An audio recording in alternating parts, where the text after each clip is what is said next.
webinar. There we go. What do you think about Ethereum, Bitcoin, SOL? What's up, French Bell? We will take a look at everything today, for sure. I do think that we've entered the kind of market condition where, just give me a sec here.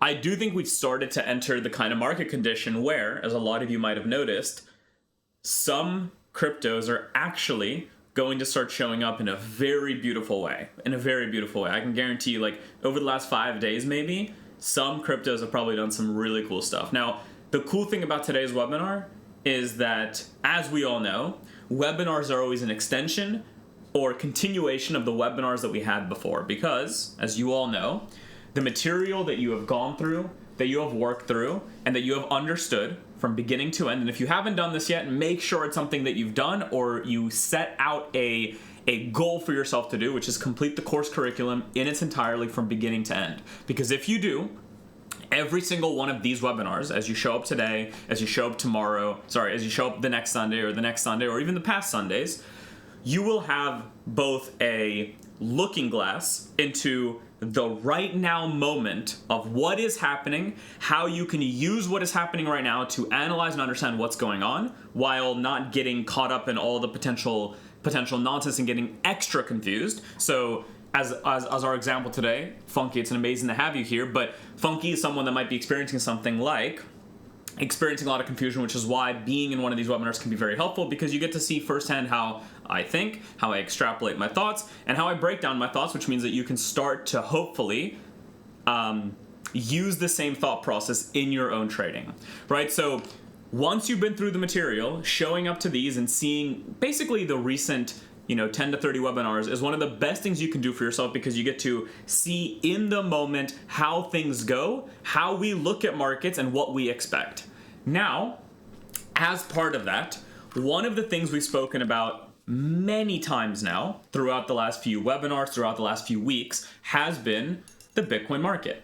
Now, the Bitcoin market is, of course, because of the way that we think about our course concepts and relativity, it's broken up into a number of places we can start our analysis to get to a conclusion about what is generally happening in Bitcoin, right? Because the easiest way to actually tell what's happening in Bitcoin or in the crypto market or in the overall market is not just to look at Bitcoin, even though this is great, because if we look at Bitcoin and we see, let's say we have our RE, our V, and our C. If we look at Bitcoin on its own and we check our E, V, C, and we started our C, and we know that it's in some beautiful accumulation or in some beautiful distribution, whatever it is, that's usually a very good reading as to what's going on with Bitcoin.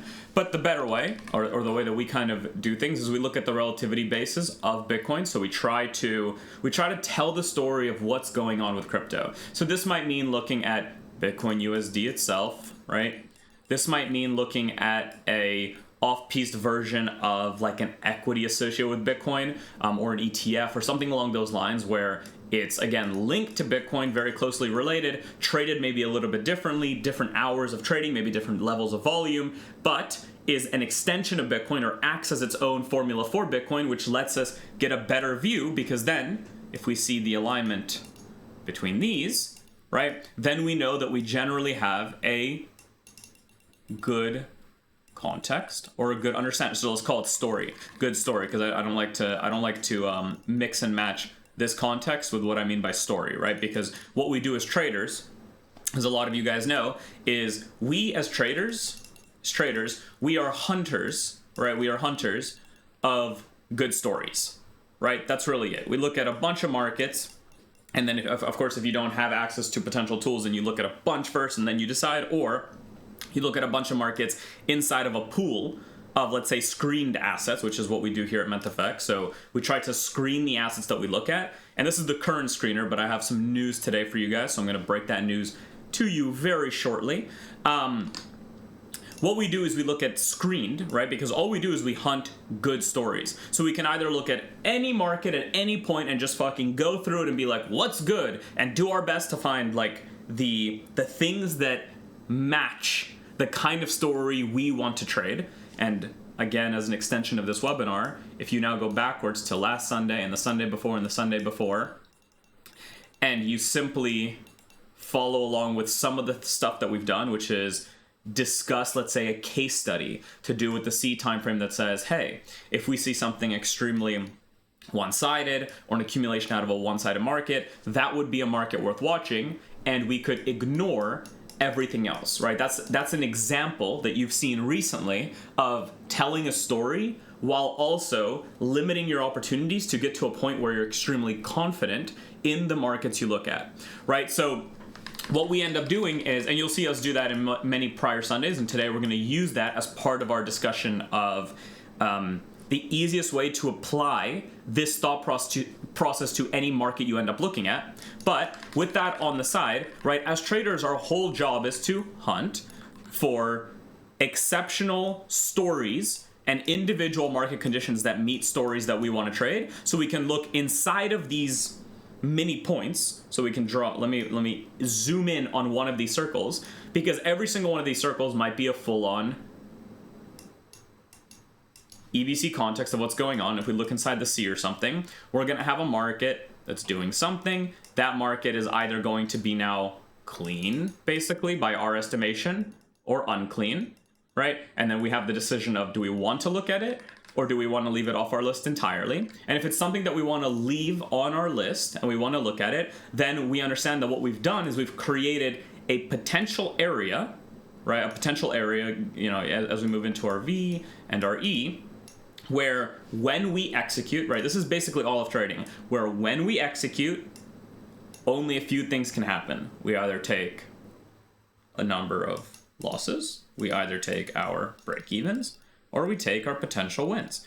And because of the process by which we go through to decide if a story is worth trading, to hunt for a market that is worth looking at, and the fact that once we have a market, to go through the analysis steps of actually waiting for that market to set up, we get to a point where the conglomeration, sorry, I might have been in the way for this. No, I wasn't. The conglomeration of all these things together, right? So the conglomeration of all these things together lead to, as we all know, a long-term curve increase. And this is profitability in itself, right? This, for the most part, is what profitability is, okay? So one thing that we do is we try to, one of the places that we start is we go through the assessment of a market or an asset that we're watching across our given EVC by looking at a number of things that could be responsible. So this could also be the Bitcoin, like say a Bitcoin future. This could be another off-brand of something very closely linked to Bitcoin like MSTR,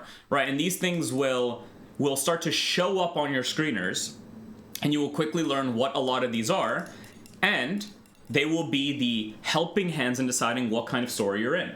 And when you start seeing these stories align, then you can start going on your own prowl for things that are aligned and might have the capacity for moves. And that's where we get into potential altcoins. That's where we get into into the Solanas of the world, the Ethereums of the world, if they're setting up, etc. Right? Just like somebody asked at the very beginning of this webinar, when they said, you know, what do we think about whatever names there were? And we're going to look at those names today. So this is kind of the overall underlying process that we always go through. And that's how we always arrive at a decisional point that says, I am confident enough to put money or capital or my savings or my funded account that I've paid for, whatever it is, right? But overall, it all boils down to, I have capital that I'm investing into trading, right? Because I'm literally trying to have a return on the capital that I'm putting up.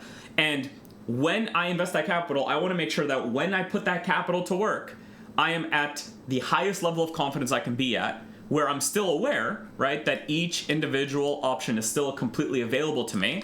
But because of when and where I'm taking these trades, I have the confidence to execute them and take those individual losses and break-evens throughout the game, because it will be worth it in conjunction with all the wins that occur, right? And then you end up getting to this point where, as I've spoken about time and time again now, you start getting to this point where as you start to trade and you continue trading, whether you're doing it through a back test, a forward test, or forward test plus live, because forward testing is live, you get to a point where you no longer question the action itself. Instead, you start taking the action, that action of taking a trade, taking a loss, a break even, or a win, but continuing. Because one of the biggest things that stops most people from actually doing any of this, right, as we all know, is stopping, It's stopping when you actually have a profitable system, but you stop because, well, you don't get the kind of results you want instantly, so you assume that you're doing something wrong. But remember, this is very different than the thing we've seen before with the caveman, like the caveman mining diamonds so close, gambling. This is very different than the thing that some people point to, like this thing right here, where, oh, if you just keep going, you'll get to the diamonds, because you're not doing it on hope and on prayer. You're doing it with something that you've already proven. Remember, you're doing it with something that you've already proven before. So now all you're doing is you're ensuring that this doesn't go to waste by continuing the actual process. So that's a very important small caveat to make, which is that most people that go through this notion of like, don't stop, keep going, don't actually have something profitable to rely on. So they're literally mining on the hope that they hit diamonds, which they never will, because even on hope, when you hit big, right, even on hope, it all goes to shit eventually because you have nothing to actually rely on. Versus the opposite, which is that, the way I've kind of thought about this is, if you knew that under you in some area there's a huge like oil reserve, like huge, just fucking huge pool of oil, right? Like one that can make you worth hundreds of millions of dollars, you would be stupid not to invest 150K here. You mine the oil. What do you get? Oh, there's just this was not where the oil is. You only get a tiny bit, and you actually lose 150K. You do it again, right? Nothing, right? You do it again, nothing. You could do this 10 times and have nothing and nothing and nothing. And on the 11th time, you strike a pot that goes a little bit deeper, and this is the oil reserve in there, and that's worth, whatever, $20 million.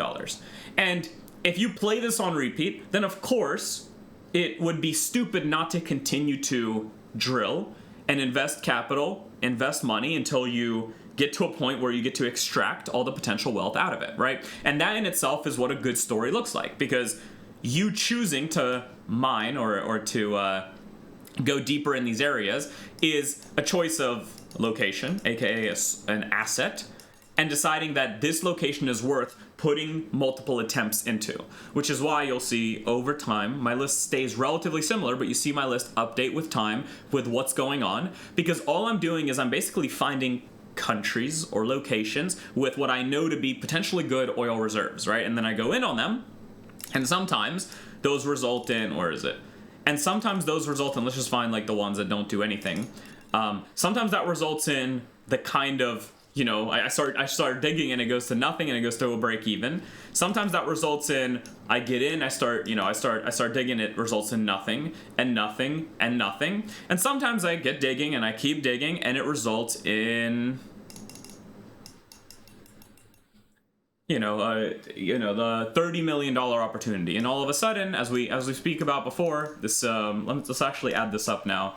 That is the 6.8 plus 4.9. 6.8 plus 4.9, and eventually it results in this thing where you get your 11.7R or 11 based on, if you want to add your commissions and slippage, and just, you can even be fairer with it if you need to be, but again, this is just for purpose of demonstration. You get your 11.7R, and you look at the rest of all the locations you mined and all those other oil rigs you paid for, and you go, okay, -1, that's -2 now, minus 3.6, minus 4.6, minus 5.7, minus 6.7, 11.7. And you're now up overall on this location that you were at, right? And you start to really quickly respect what trading demands of you. So, I've spoken about this a lot in the portal as well, but trading demands of you, right, as we all know, these two things. It requires you to do these two things with confidence, without failure, and without, the magical word, without stopping. And if you do that, because you've already proven a system and you know what the system does, then you inevitably get to the parts where you strike gold, or you strike deep honey pots of oil.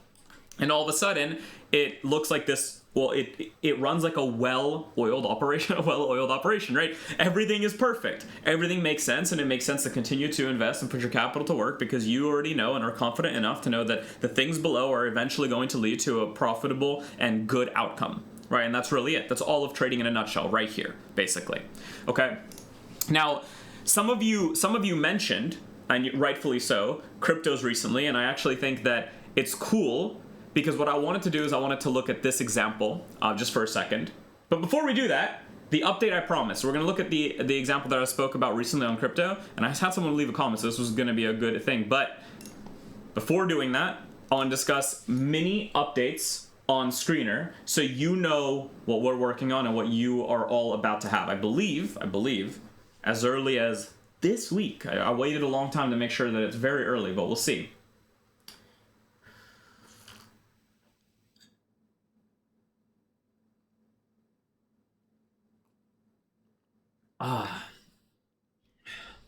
So we're still working on a few like updates, so it's gonna get even better. Okay, just give me a sec here.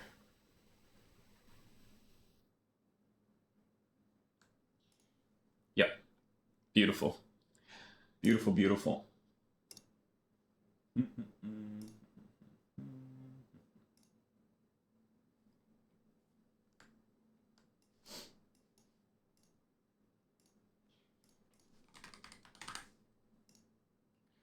So, the things that all of you can expect to see relatively soon and should help with just making things even clearer, better, cleaner for you.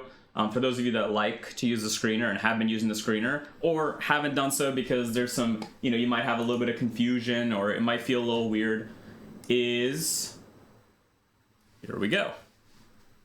This is the upgraded version, at least, of what you can expect in the coming days, even less than days. So I waited a long time to present this because I want to make sure that it was perfect. But this is what a lot of you will be able to have access to very, very shortly.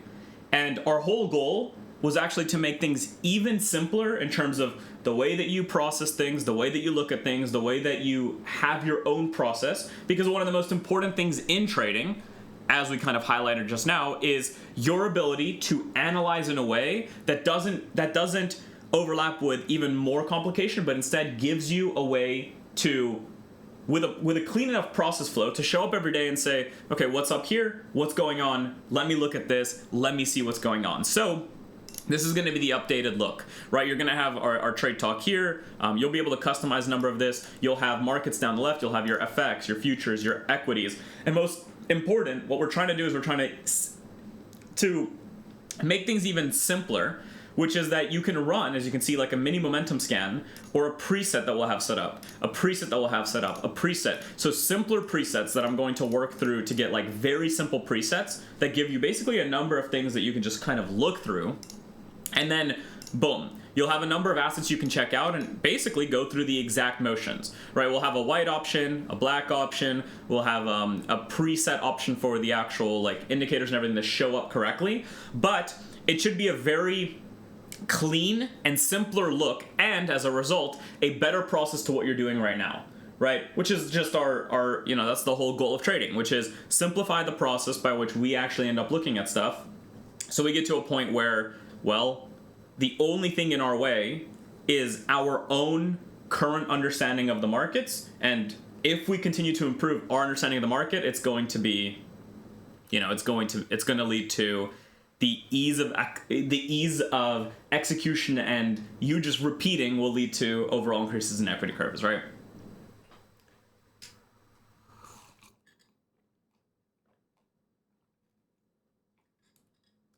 So hopefully this is exciting for a number of you guys. Hopefully it's a little bit fucking clean. I'm glad you guys like the look. Oh, and what is behind the trend map? So then down here, we have a number of the actual Mentfx personalized things with trend maps, average daily range. So this is the basic AEHR stuff. You have the actual sentiment over time now. You guys might like that. Pretty cool, I would say, but whoever wants to use can use as they see. Watch list heat. I'll tell you guys exactly what everything here means, but there you go. And this is just heat of what people have mentioned and stuff like that. So yeah, this will be available literally probably this week, maybe even a little bit earlier than the end of this week. And I will keep you all updated. So that's really it. Basically, main thing here is, just like you heard me talk about it from the start of this, one of the main and most important things about what we do is what? Well, it's literally processing information. It's processing names. It's processing what is going on and coming and basically getting to a end result of what is the story behind the things we're looking at. And as a result, you get, well, we have hopefully a better way to screen for things. Okay, so that aside now, looks a lot better than the current screener for sure, right? It's like a big upgrade. Yeah, it's definitely a big upgrade.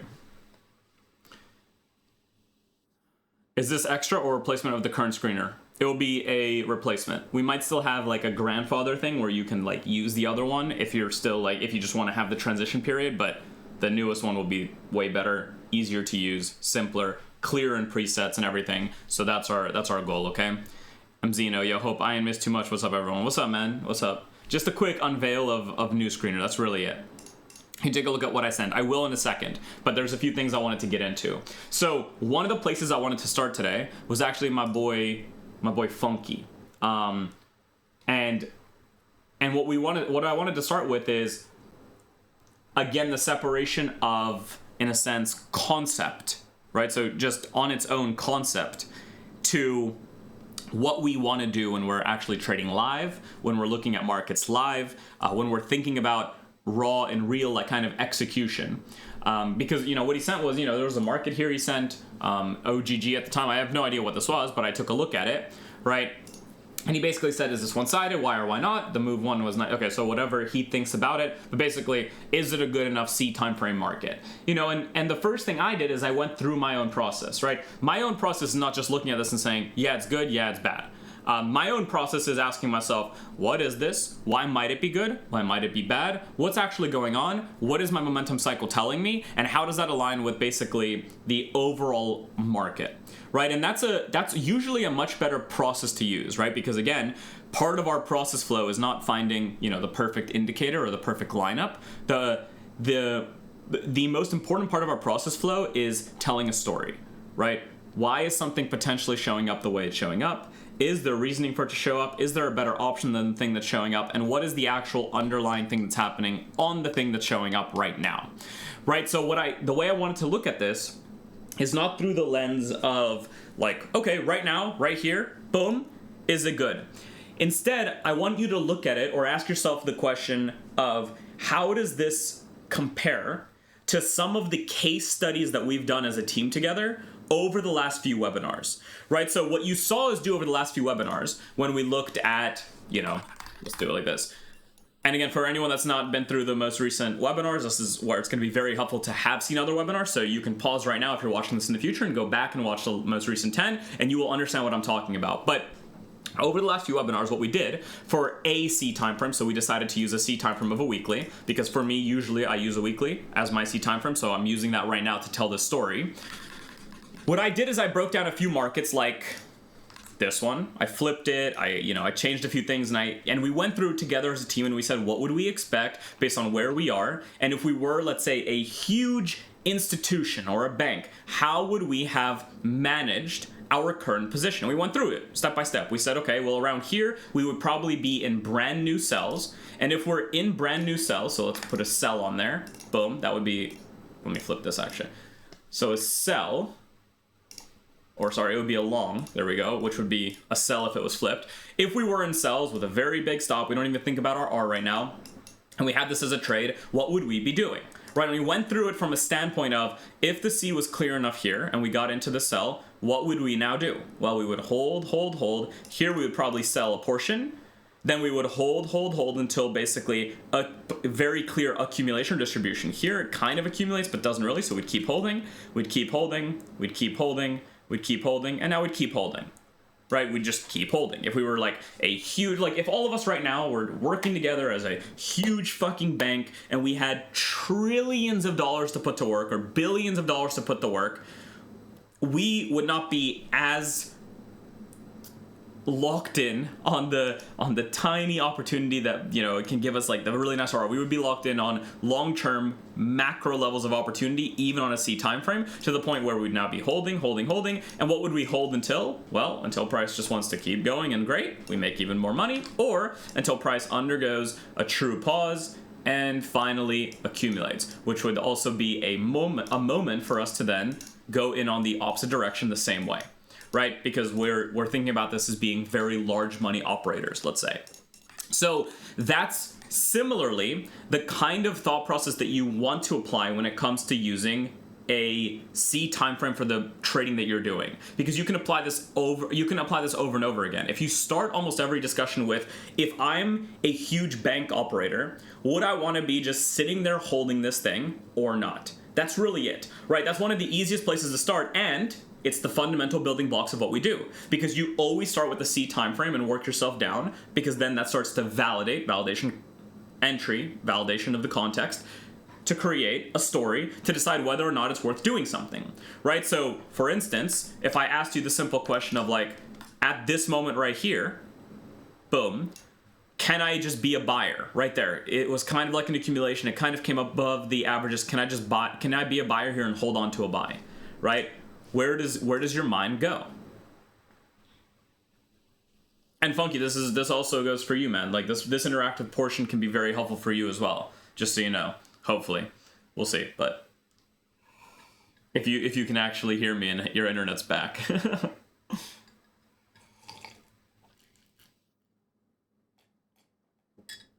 Cool. And do you agree, like at this moment here, because I know this is much simpler, but do you agree at this moment here that if I was a big institution with unbelievable money and I simply took a buy right here, oh, it might be an accumulation with a large stop like that. Sorry, let's boom, big buy right here with a big stop, and with a and then I'm looking for it to go. Would this make sense from a composite position or large money position to be in it, like along right there?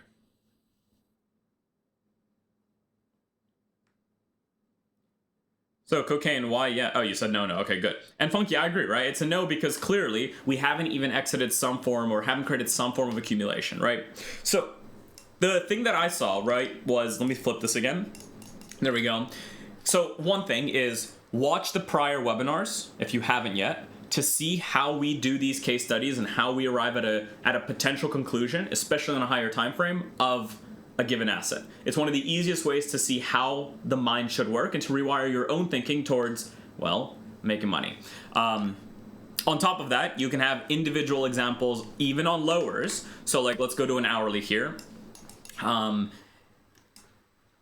Cool. Do we all understand how during this time, because we did the same thing, let's even go here.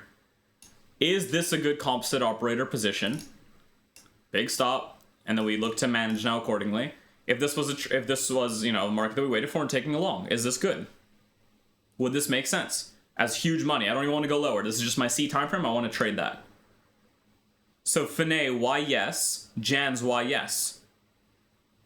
Right. So now again, why is the yes showing up? Right. Because again, let me break down the context for you. Non-one-sided market, volatile, volatilely moving up and down, below and above every average. No clear either move higher or lower. Price probably, if I draw stage one, probably still in stage one. Why is this entry here a good buy for a large term operator and holder? What about this is signaling ding, ding, ding, ding, ding, demand, special demand, new demand that you haven't seen? What is signaling that in this moment? Okay, so Finet changed his mind. Good. But if you still think it's a yes, why? Give me the why. So again, notice how, and Funky, like, what do you think for this one specifically? Holding the higher low is what I thought. But who cares about a higher low, or who cares about the individual concept, or who cares about what the structural leg is doing when the story, the context, is that of clearly stage one, right? So again, this right here, this minor misunderstanding is part of what starts to really show up in a very big way when you start to forward test yourself, back test yourself, because what happens now? Well, if this is a market you'll consider, right, and that's on an hourly C, what's the difference between that and being a long-term buyer right here? Here you go. What's the difference now of being a buyer here? By that metric, this would be a good buy. This would be a good purchase, right? And you would take that every time. But is it a good purchase? Right?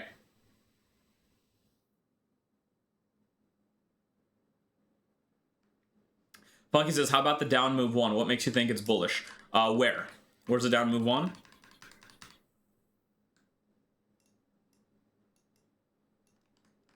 So right here. Where is down move one? What do we mean by that? Just so I know.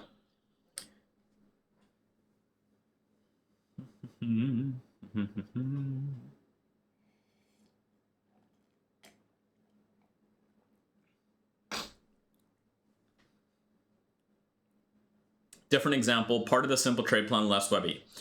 Part of the simple trade plan. I don't know exactly what we're talking about right now. If you can give me a little bit more, I'll try to talk on it. But right now I'm a little confused, so I'm gonna keep going with this example. If you want to provide me a little bit more, then I'm happy to take a look. Okay. So okay, cool. So I'm glad we agree with that. Now, okay, here we go. If I'm big money operator, and this is the seed time frame I look at. So again, uncertain, back and forth, pretty uncertain, then maintains, distribution, maintains, stays below averages, maintains, pure distribution, maintains, comes up, starts building a larger stage one, and comes out. And I want to be a buyer, bigger stop, and I'm just going to manage now. Would this be a good context on an hourly, if this is my C time frame, by which I would want to be in a position and holding? Right, yeah, of course, right? Because what we did is we went into a condition that started to prove that there is some kind of demand or supply on one side of the market, making it one-sided, which allows and has most importantly moved away from an area that it might have existed in initially as a stage one, right? Because the stage one is now manipulated and moving in terms of where it is.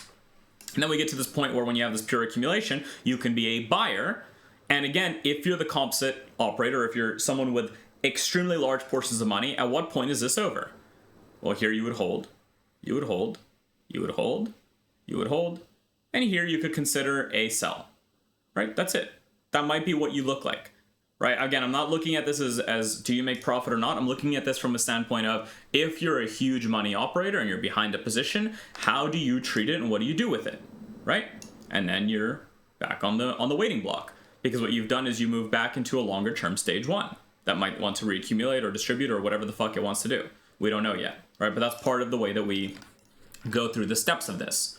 So Funky says, your first C rule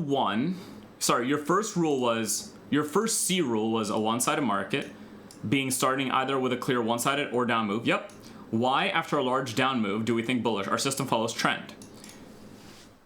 Yes, but how is trend prefaced? Trend is prefaced by the ability for something to move. That's it, right? That's it. That means on either side. That's why when you've seen me look at some things like this, the reason it's not trend is because it hasn't proven its ability to move to either direction. The reason that this was used as an example in the portal and something that I've traded myself, like even back here, is because of its ability to make a move. Then its ability to make a move, right? Because even if you're on distribution side, when this distributes right here, this is a great distribution market that you can make money in. And then when it goes back to accumulation, because of its proof of what it's able to do, the accumulation is worth trading. Because one-sidedness or trend is defined by the cycle you're in and the ability of the market you're looking at to actually make a move, right?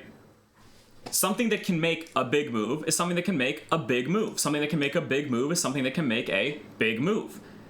These are one and the same thing for the most part, because they're both acting as continuation or validations of demand, right? Do you understand that? So this is why it can feel confusing, because again, like even think about Bitcoin.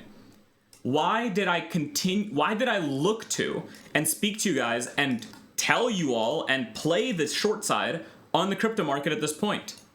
Right there. Why?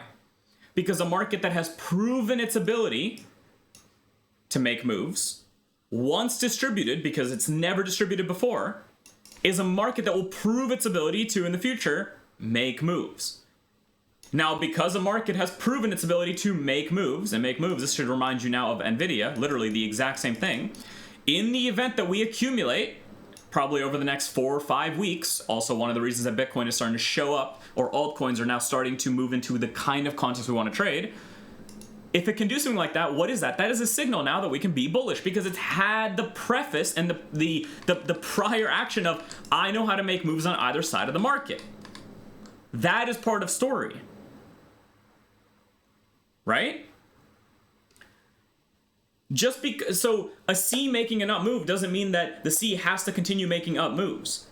The C making a clear move is the preface to a future big move. That's it.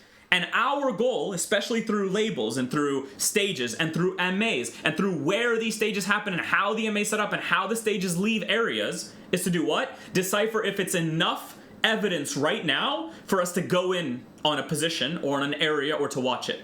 So that brings us to your example. Let's go and look at it, which was this OGG thing, right? OGG or whatever. OGG. There it is. This was our example that we looked at. So if I was to go through this, the first thing I see, once again, is, yeah, we have a clear one-sided move on this market. Let's just say we don't know about what the market is. We don't want to use any relativity. We're just going to go through the momentum cycle in the simplest way. If it's the momentum cycle, what does that mean? On a momentum cycle, the only thing we're interested in is our sign of true momentum, our accumulation MB, our distribution MB or distribution MB, our MMBs, and that's it. And then outside of this, we color this all inside of what? In stages, MAs, and where the things are happening. That's it. Most importantly, we don't want to cross into the lens of adding random things like major flushes or labeling potential legs, unless you just did this to try to verbalize what you were looking at when you wrote your message, which is fine. But again, we don't want to add random labels to a cycle that we are not using, because a major flush is always part of an entry cycle, not part of a momentum cycle. So if I was to go through this step by step, and I was a big operator, well, we have one-sided market clearly for a long time, and then came the buildup of a stage one. Why this stage one? Why here? Well, because we know that if there's going to be an accumulation MB, we want it to generally happen back up and over a certain area of stage one, and usually over the 10, 20, and most importantly a 50. And because we have the demonstration from this market that it has the ability to make a one-sided move, then clearly any potential accumulation, especially one that's clear, is going to be decent enough to maybe watch. So if I'm a composite operator, if I'm a large money operator, I would have preferred, hopefully during one of these moments, for there to be a cleaner up candle that says, hey, clearly I have demand coming into me in a big enough way to make an appearance, let's say, on the chart. So I don't really see that happening here. But in the worst case scenario, you could say maybe this acts as an accumulation MB, or maybe this acts as an accumulation MB, even though I would say this is all ugly.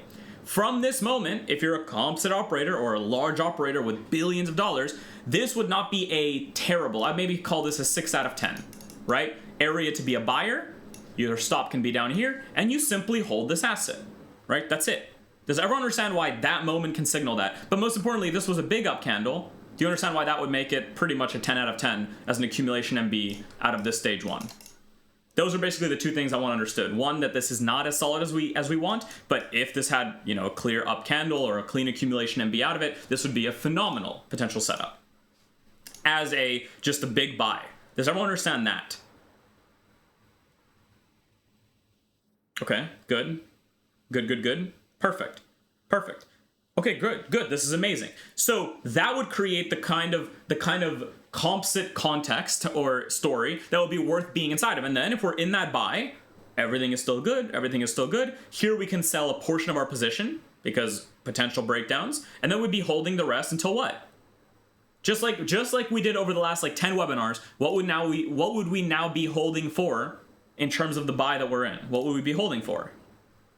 A distribution, right? To sell, right? And most importantly, an overall distribution, right? Where it breaks down.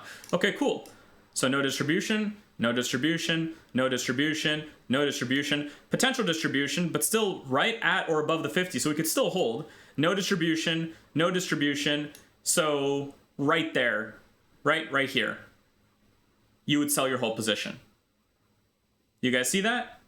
Does that make sense? right? If we were just a C context operator, right? Okay, cool. We'd sell our whole position here. Fantastic.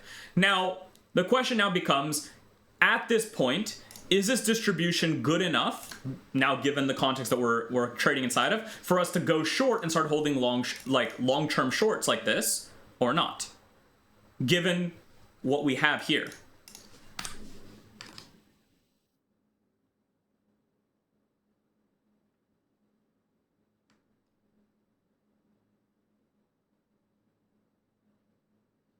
Funky, what do you mean by guess? Guess so? So let's flip it and consider, right? So you have, let's say, one-sided market, breaks down for distribution, breaks down for potential accumulation, right? Yeah, why not? This is a market that's proven itself on one side, proven itself on the other, then it might be in a major reaccumulation, right? So why not? There's no reason that we can't be traders inside of that with a big stop, right? Just because we know it's going to be wrong doesn't mean it's not a good trade, right? So you'd get into this, starts going, boom, you'd sell half here because it's not moving the way it should, right? Again, the first MMB or the first pause into the averages, you sell half, like we spoke about multiple times. So if you're now in that short, which is this right here, if you're in that, there you go, big stop. What is still happening? Are you now holding on to no shorts? Some shorts? Where are you?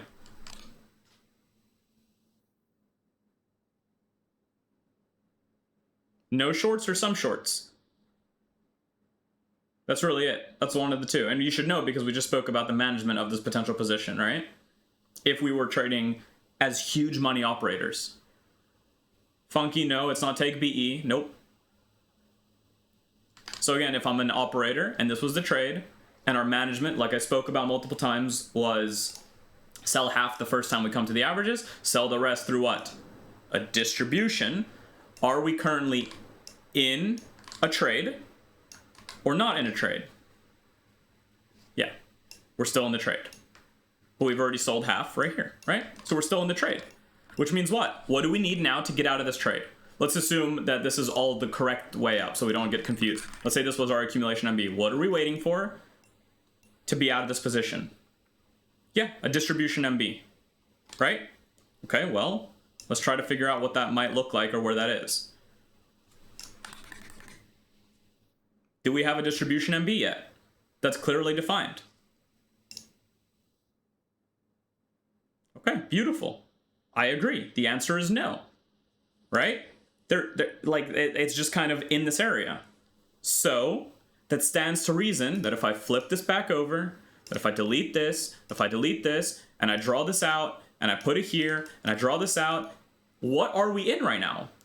Are we in a market where we can act upon this moment, or is this a market where we are waiting for some form of revelation, or some form of relevance to this, or some impact that allows us to make a decision? Yeah, we're waiting. And just like that, what happens? Well, here you go, Funky, right? We arrive to an understanding of whether or not something is viable or should be looked at, right? Because if you think about it from the lens of what would I be doing with the most money, you know, you can zoom in as close as you want. You can draw your high across and say, well, that could have been a great accumulation, and then you could technically go in. Or you could tell yourself the story as best as you can just for one asset and say, if I was that large money operator, how would I want to have my money behind this? Would I even want money behind this to start with? Because remember, we never really had a clear accumulation, right? Remember this? But even then, if I had money behind this, what would I be doing? And you can see that we arrive at this location where the reality is to trade this, we'd probably want price to kind of pause maybe even, and then prove itself. Because that would give us the highest likelihood or the highest potential confidence on this trade being a deliverer. And that's without doing any relativity-based analysis. That's not looking at anything else at all. That's simply walking ourselves through this step and process, right? So if this name showed up for whatever reason on our screener at any point on the beautiful screen or whatever, and we looked at it, we now have a way to decide, is this something that's even worth watching, or do I just want to put this on the back burner?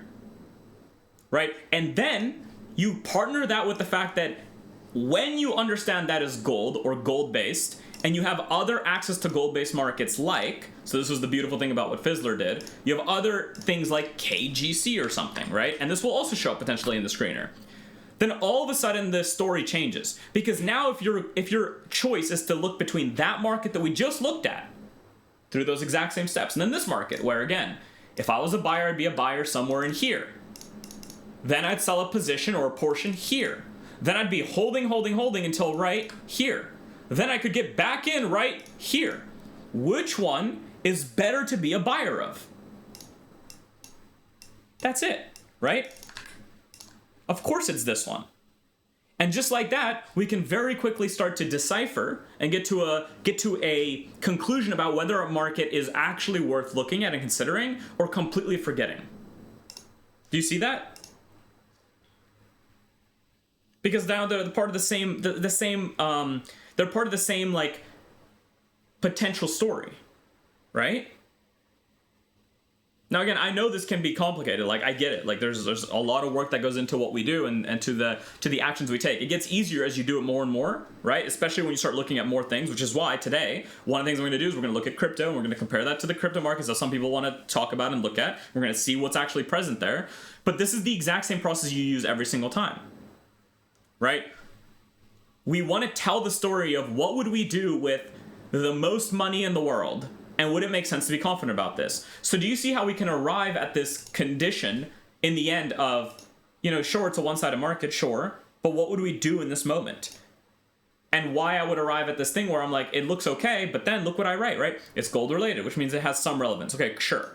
I personally wouldn't trade it. It's too low price, not super clear accumulation. And if I visually compare this to stuff that, let's say, is good enough to trade, it doesn't have any relevance, right? Because now look, if we just look at this, and this is your accumulation MB, let's look at some of the stuff that I've recently traded. Here's an accumulation MB, or a market I'm in right now.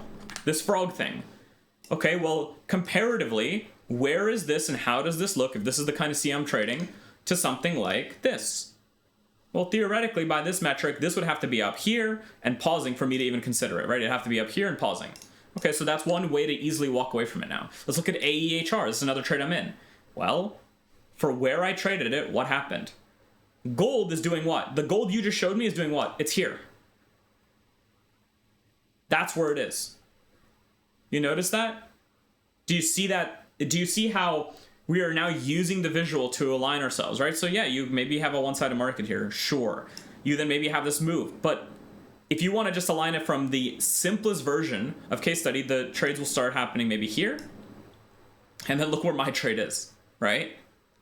Off of that already guaranteed almost one-sidedness, or that guaranteed delivery, or that clean cycle that's already happening.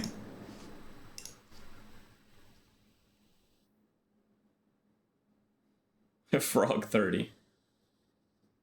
Cassian says, you can just focus on trading better, looking markets, instead of wondering if a certain one is worth taking. The good ones usually pop out at you. Yeah, that's also a huge thing. If you look at five different versions or 5 assets in an area or in the same kind of context or whatever it might be, some are going to just be better, right? And like that can be your very first step in looking at anything and being like, oh, got it. Does this help?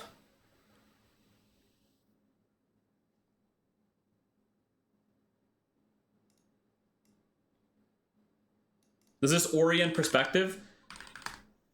So again, you have a few ways to think about it, right? You want to start at the levels of what we've even done in a lot of these webinars over the last few weeks, which is ask yourself, one, how can you do less to get to a very clear kind of market condition to trade, right? So that's reducing until you're extremely certain in one thing that's happening. In this case, if I asked you, are you certain in that one thing that's happening? Well, it becomes a little bit harder because price is still kind of range bound inside of whatever stage one was happening here, and it's back kind of inside of it. Now it could be in a reaccumulation, and the accumulation is not super clear, so it might be reaccumulating, or it could be still distributing, or it could still be in a stage one. It's not above the 50, it's not moving in one direction, it's not even made the accumulation into pauses that are now delivering. So with all of that added, you can simply arrive at the conclusion of, I either have to completely ignore this market or wait for this market until later, right? That's it. And if I compare that even further to some of the trades that, even Anton's taking now, look at this trade. Here's the long I'm in. Here's the long I'm in. Look at where it is. Look at what it's done. It's not down here where we just had an up candle. I'm like, it could be accumulation. It could be reaccumulation, right? Because what you're doing right now is you're taking an area like this and you're saying, you know, maybe it's reaccumulation. Maybe it's reaccumulation, right? Instead, look where I'm trading this. Here. That's where I traded it, right? At a point where whatever was happening here is gone and in the past, and we've moved out and beyond, right? That's where the trade is coming from. Okay, and then on top of that, you can start to validate, right? Because if we go to a V, we start to validate the move, then we get something like this, then where I trade it. And if we then do the same thing for OGG, where is that level of validation, right? It hasn't happened. If you're starting to trade down here, it can be very complicated, right? Because, well, you're down in the deepest parts of where this action is, and what you're doing is you're trying to catch a low rather than already know the money is present. Can we look at gold and Bitcoin as daily as the context? Yes. Marl Gold says, in my testing, what I've seen is the only big winners I have was way after the accumulation MB happened on my C. Exactly. That's an amazing thing to notice, because also what has that helped you do? Has that moved you into a mindset where you're now still trying to trade that initial move up and you're like, oh shit, it might be accumulation? Or has your mindset shifted to, it might be accumulation, but I don't care. I'm going to keep waiting. Oh, look where it is. It's already in accumulation for a while. Now I'll watch it. Which one of those two has your mind moved to? Of course your mind has moved to the thing is happening. The thing has happened. It's already delivering. If I'm a composite operator, if I'm a big money operator, I'm already in this. I'm already allowing it to move. That makes it easier. So again, if I was to ask you, if my system, if this is my C time frame, what should my action be right now at this moment? Right now. What should it be right now? In this moment, if this is my C time frame, not a lower, if this is my C time frame, what should my action be? Based on this understanding that usually the easiest times to actually get into trades is when the thing has demonstrated itself. What should my action be? Yes, beautiful. It's wait. And what do you wait for? Well, we already know. If it's gonna be a good trade to the upside, we need to see price accumulate out of an area clearly. Not just that, but it might even start delivering. And if I then take trades in here, is that good or bad? Yeah, this is where the trades are gonna be exceptional, because they're already telling you what they want to do. And if the cycle retains, great. And if it doesn't, then sure, you take your losses. And again, we're back to square one. Again, is it easier to trade here? That's one. Or might be accumulation. Now we know it's probably accumulation. Then we know it's definitely accumulation. Then we know we're pausing into that accumulation that happened. Now we're in like delivery mode. And then you trade here. Here we go. 1, 2. Which one is easier to always get the story right? Which one? And again, this is very important because this goes to your exact thing here, Funky, right? Which is that it's not just about being one-sided now, right? It's about the fact that we do have that one-sidedness, but we also have enough proof across the board of it being in the kind of cycle worth operating in, right? Because is there any part of you now, Funky, if I show you this number 2 right here in front of you, that you go, this might be a redistribution. It might be distributing actually still, Anton. Is there any part of you that can even say that? And if so, why? But if not, do you notice the difference between this and this?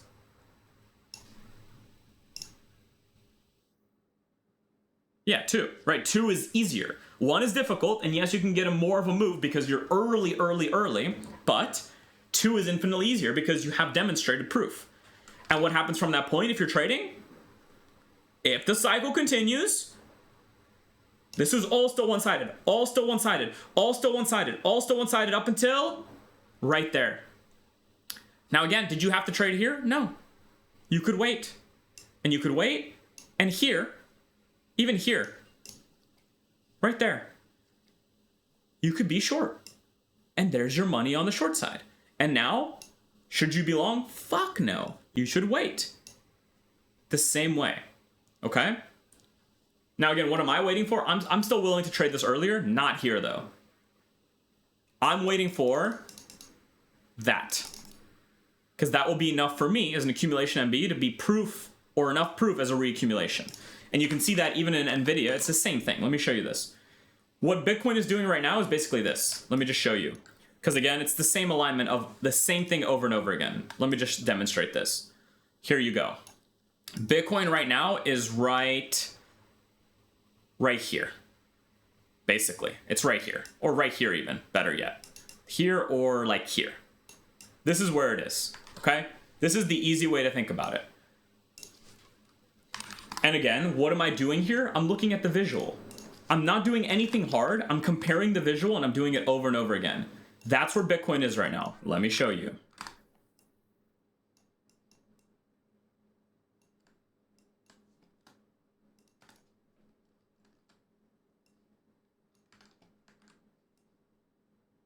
Do you guys see that?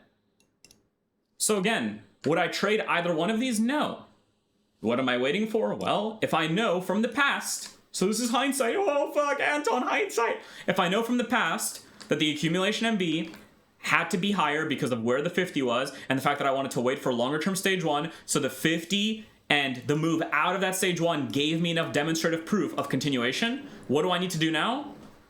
Well, if the 50's here, then I need demonstrative proof, and I need a longer term stage one that comes out of the 50 to be a trader.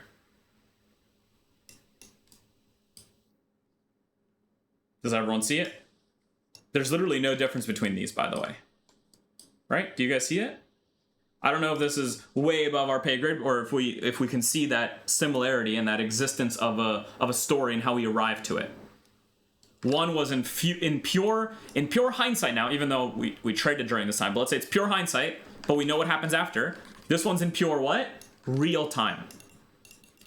And just because it's real time doesn't mean we act on it, because we need stuff to happen to act on it. So we know that if the weekly is our C, we have to wait. Right? That's it. And now if you go back to prior webinars where we looked at C timeframes that were lower than the weekly, you actually will see what I said. And that is that some of these moments shared already worthiness to go long on lowers. And we've seen that happen recently. Which leads me to our beautiful short right here. You guys saw this moment happen through the webinar, so I'm not going to replay this. But the main thing I want to focus on is this. Hi, Anton. Been watching your videos. They've given me a lot of clarity. It's important to film the right instrument. Blah, blah, blah. Amazing. Good. I'm glad he understands the importance of story and everything. Now look what he says. Because he says he understands the importance of story, but I think he missed it. He said, I tried applying this on altcoins, but I keep taking stop losses despite filtering them. Upon monitoring them, I noticed that they kept failing instead of continuing the trend. Is this an issue with altcoins?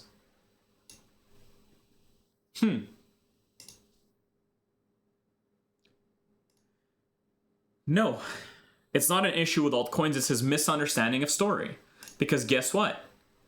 If you've been trading altcoins, literally any day that hasn't been this just most recent week, what's happening to every altcoin you touch? I can tell you by looking at Bitcoin what's happening to every altcoin you touch. What is it? The market is either in stage one or distribution. What does that mean for altcoins? Even those that are strong and moving higher.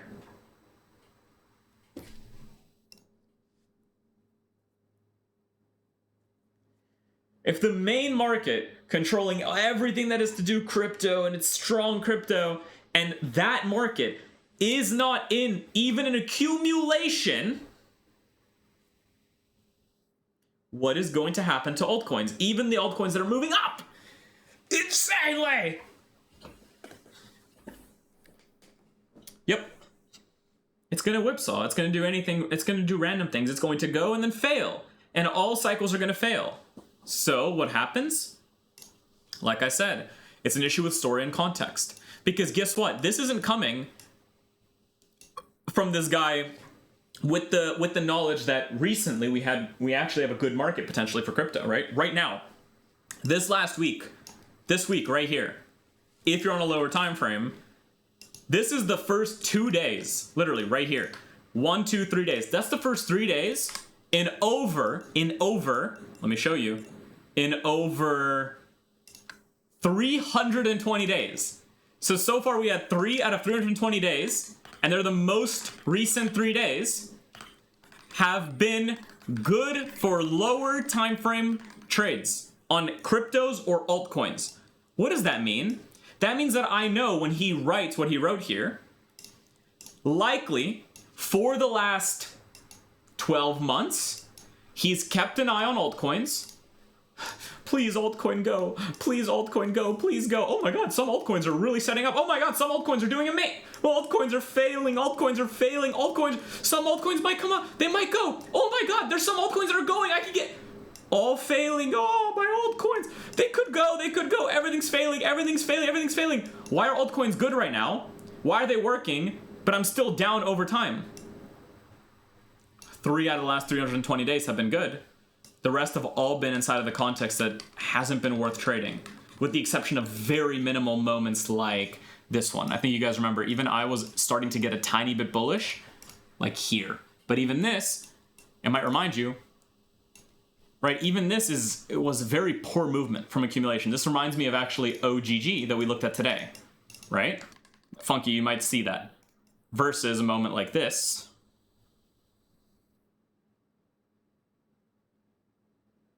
which is a lot different, right? Okay, again, because this context and this context are very different in terms of what they're telling you, right? So if you really think about it, the last 3 out of 320 days, and that's just the most recent 3, have actually met the kind of condition that would set up lower time frame altcoins for some kind of move on the super lows, which means if you're trading like an hourly or lower, you just had 3 days of there were really good altcoin trades, really good altcoin trades, really good altcoin trades. They happened just now. Otherwise, what happened? You guys said it yourself. You're taking chop, losses, and volatile moves. Which means what? Of course, someone is going to feel this way.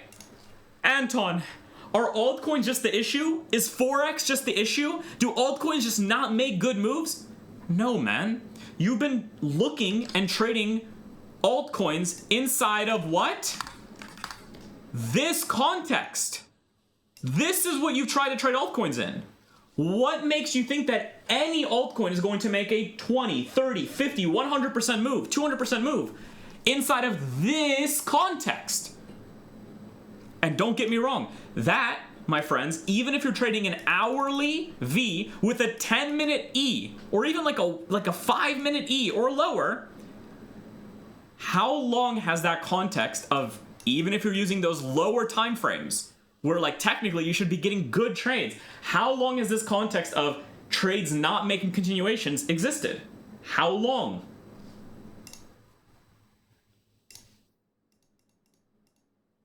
It starts with a Y.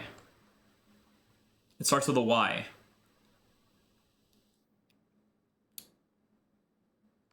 Not years.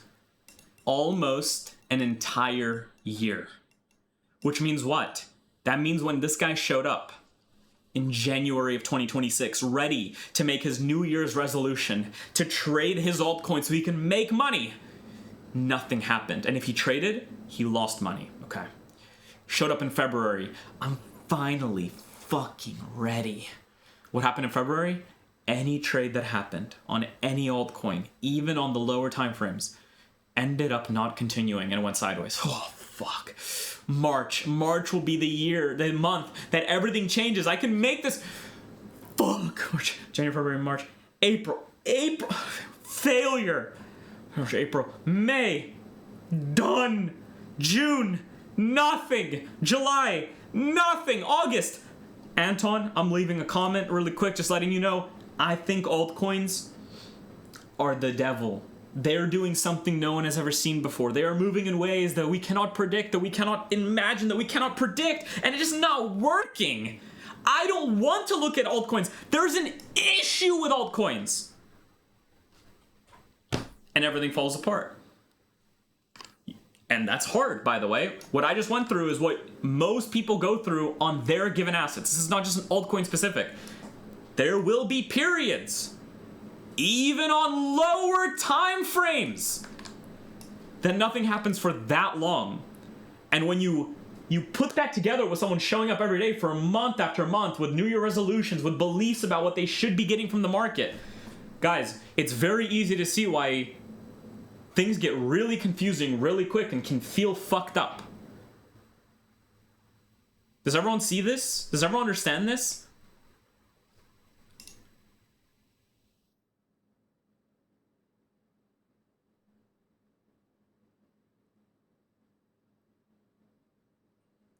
Hey Anton, you're insanely humble. However, could you please just show us a fat diamond chain or something? Bro, what? You're funny. He records his videos in a guest house in his 15-story house. No, this is my office right here. This is my little office.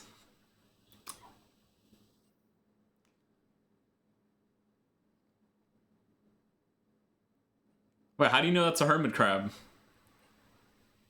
What's that thing? Pink. That's a hermit crab. That's my daughter's hermit crab. I keep it warm in my office so the hermit crab has the best environment. Yeah, that is the real crab right there, actually.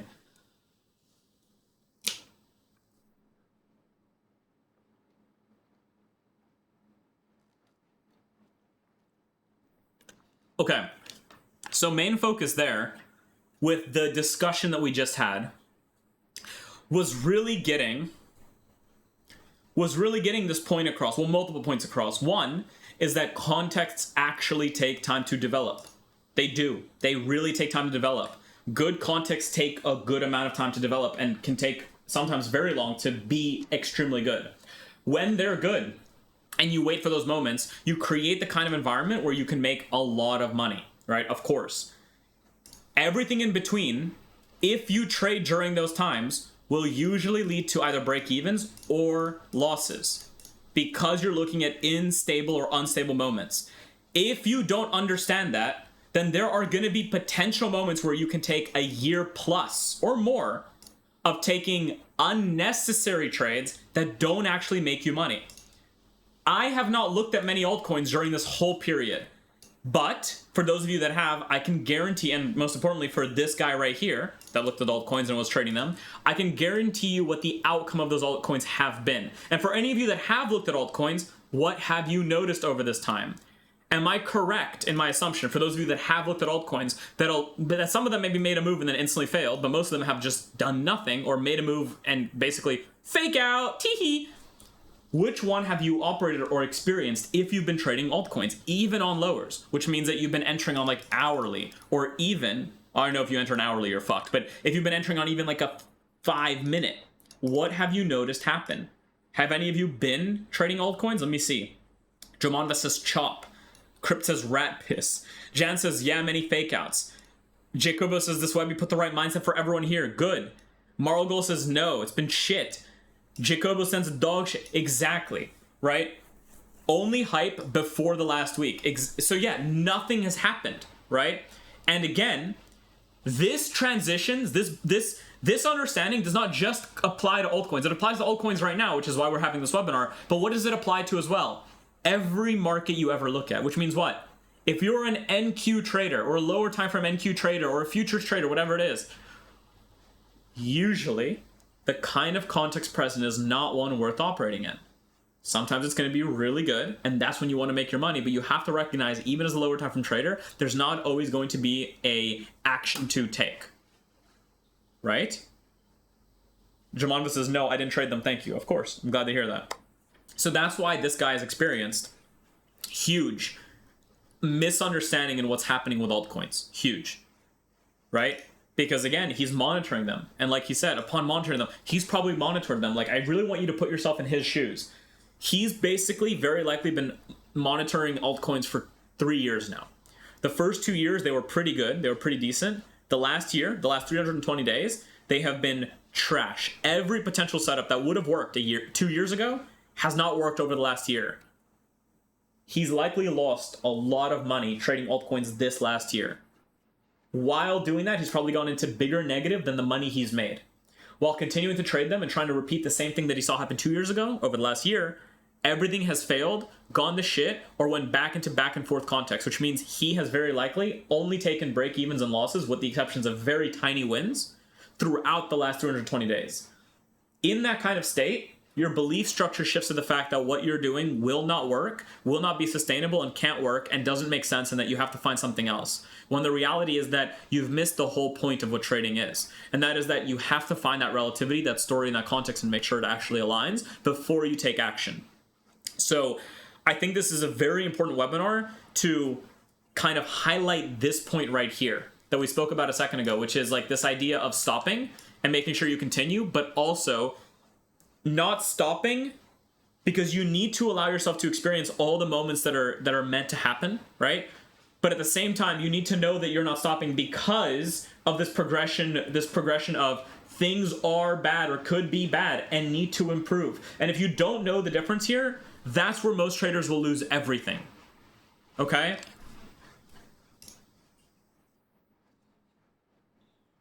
And just like Jacobo said, this is TSA. This is the course concept in a nutshell. 95% of the time we wait. And then like Crypt said, Q4 2024 was euphoria. And yes, it was. It was euphoria for crypto. It was euphoria for NASDAQ. It was euphoria across the board. Yes. Marlgol says, it's a conditioning issue. Wrong knowledge with that guy. I feel bad and we've all been there. Yes. Right? So again, this is someone that is very likely to give up, right? Give up on trading or on trading altcoins and move to something else that looks good right now, right? He might even move to stocks. He might even move to some futures. I don't know, right? And then things will go and be bad for a year. It will happen. That's how the markets operate. And he will continuously go through the cycle because he literally doesn't understand this. So hopefully, Mr. Devandratil 9445, you see this at some point somewhere and you change the way that you approach and view the market as a whole. Because all that's happening right now is you're trying to trade altcoins in this 320 days and things are going to shit. So this leads us to, well, what has happened recently on Bitcoin, on some of these other pairs, and how might you have been approaching them given that your EVC is that of a C being a daily or lower? Well, just like we've spoken about a few times now over the last few webinars, what do we have? If we are a big operator, and we're thinking about this from a lens, having big money behind this, your first buy, let me just ask you guys this. Would this, as an operator, be a good buy initially? Here you go. Something like that. Cool. I'm glad we're on the same page. And I'm glad that even though all of you know the hindsight, it goes down, it must be bad. Ah! Even though you all know the hindsight, which is that asset goes down, this on its own is for the most part a fantastic area. Yes, it started to spend some more time in this overall area in stage one. So if it drops back down, we probably want to start walking away from this for a good amount of time. Despite that, we do have this ability to create moves, to break down. And again, if this is our C time frame, we've had this long-term move, we've had the stage one, and we've accumulated up and over the 50. So you could maybe say this is like a 7 out of 10 context just because of where it is. So like it's kind of still stuck inside of this whole area. But I agree, this would still be a good area to be a buyer, right? And then we know it fails. Cool. Because we're not here to play the hindsight game of, oh, we're always right about our C time frame. We're such professionals. If we're huge money, that's a good area to have money behind. And then when it fails to here, we take half off. And when it distributes here, we close the rest of our position, right? And then there's nothing to do. Okay, great. One-sided, nothing, nothing, nothing. Okay. Again, same thing. Is this a good long, big stop? You want to be a buy and hold here.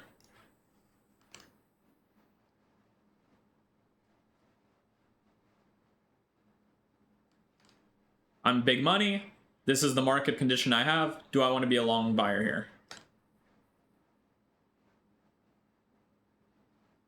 Okay, cool. I generally agree. The answer is yes, with the only caveat being maybe you're uncertain about the level of accumulation right here. There's nothing clear. Then you draw at stage one here. This is a very small candle, right? So maybe you say, I'll just wait for a bigger candle. Maybe you continue waiting, wait for a bigger candle. So you still wait. You still wait, not, you know, still wait, because you want to see something clear. Still wait, still wait, still wait, still wait, right? So do you guys see how on one hand, it's still okay? It's probably, I would say, maybe a 6 or a 5 out of 10, okay?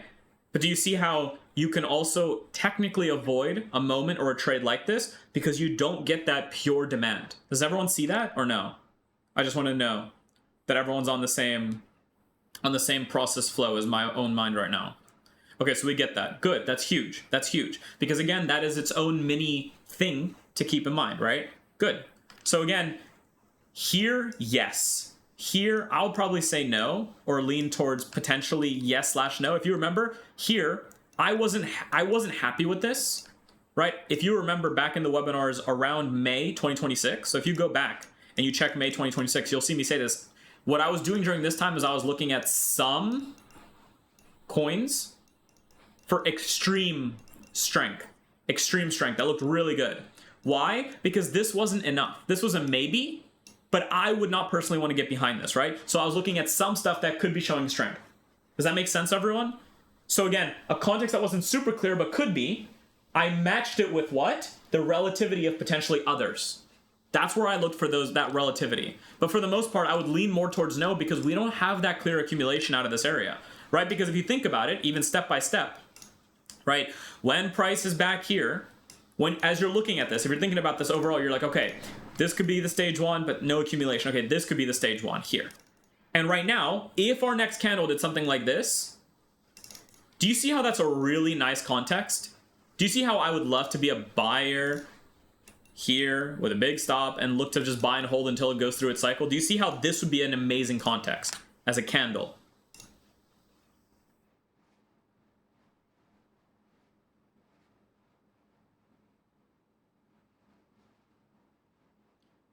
Yep, I agree, right? It's a real sign of true momentum as per the portal. Okay, so that's what you're waiting for. You're anticipating it. You're looking for that. So if this was the context here where it's maybe accumulation, you're anticipating, if you saw altcoins during this exact time that were already in pure accumulation or came out of very nice legs, would you trade them? Or should you trade them? Are they good to trade?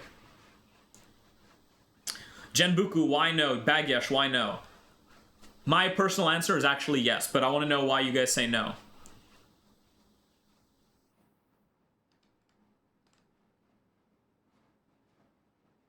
Okay, good. So we're on the same page with Genbuku. Bagyesh, why no? Let's make sure we get on the same page before we continue, because it's very important that we get this down, right? Because again, this will apply to you no matter what time frame you're trading on, especially as you move higher. If you're on lowers, of course, it applies to you in a different way because you do the waiting period. If you're on a higher, you need to understand why you're waiting for certain things or looking at the relativity. You said, I would have thought in terms of relativity, you need to wait for your C. But like I said, if an altcoin, so let's assume it's Doge USD, has a similar one-sided mark to the downside, and during this exact time, it's come out of a stage 1 with a huge candle. That's an accumulation. And on top of that, when you go down into the V, it's now pausing like this beautifully on an MA.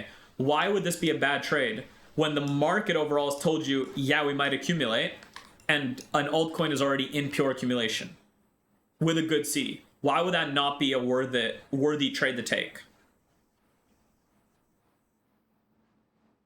Said, yeah. Then I would trade it, my bad. Okay, good. Then we're on the same page. Right, and we can even take a look at that, right? During this time, what were some of the coins doing? Like, I don't know. We can literally go and take a look. What was Doge up to? Look at that. Is that something to take action on or not? Right? This now becomes really easy. Of course you don't take action here. You know it's bad. Solana USD. No. Ethereum USD. Fuck no, right? It's all trash. Do you guys see that? It's all trash. None of them. I don't even know. Let's just look at crypto. There we go. Let's just click on random shit until something shows up. Hype USD.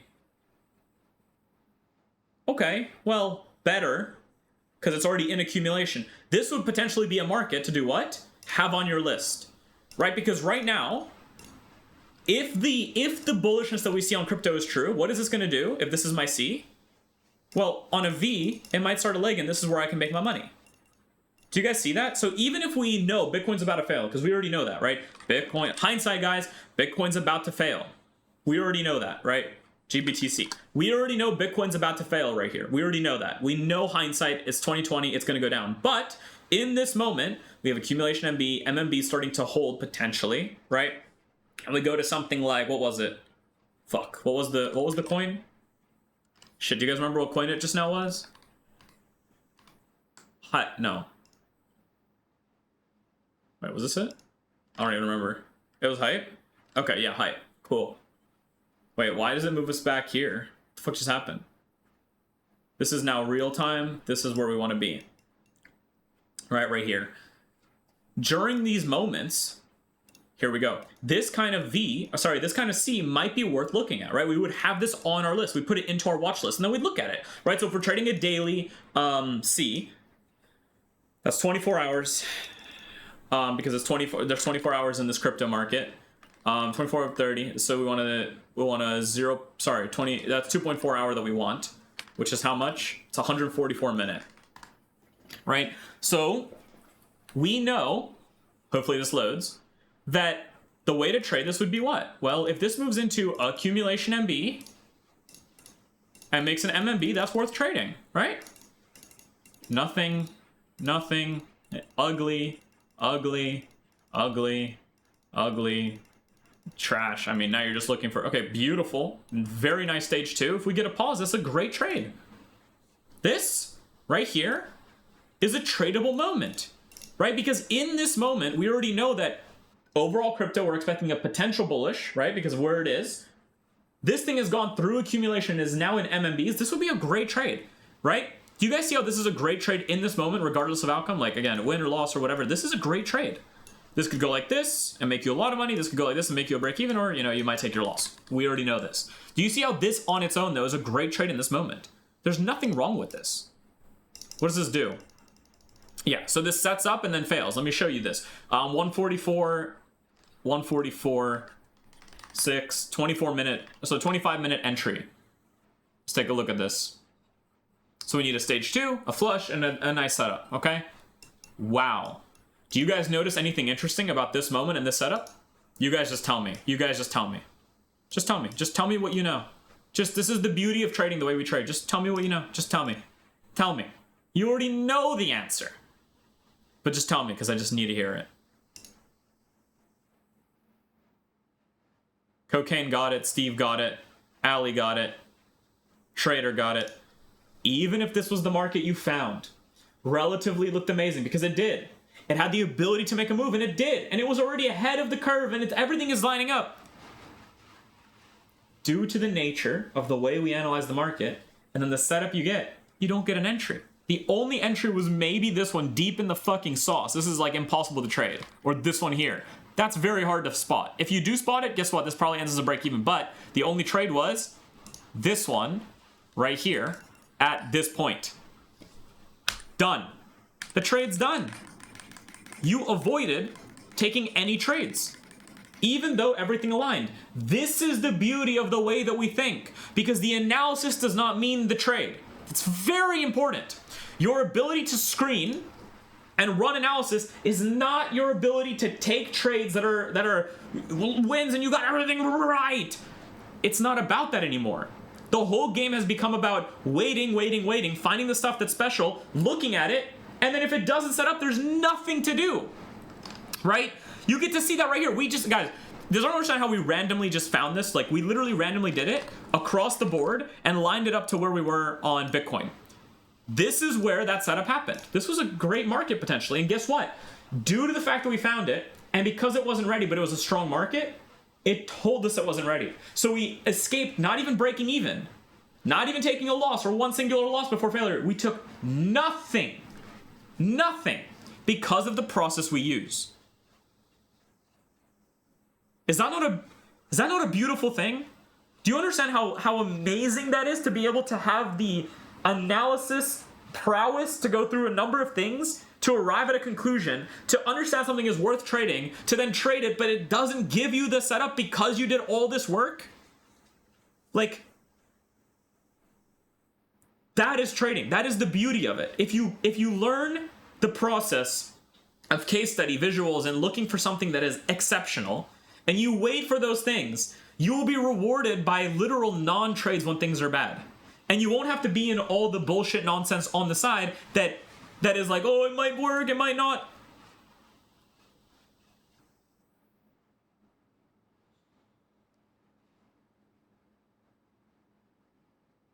Yeah. Javon says, yeah, the double MB and good EVC is an extra protection as well. It structurally protects you, and yeah, it's crazy. Good. Yeah, this guy's balling. He's using iPhone without a case. Listen, bro. See that? I got some little stickers on there. So it's technically a case.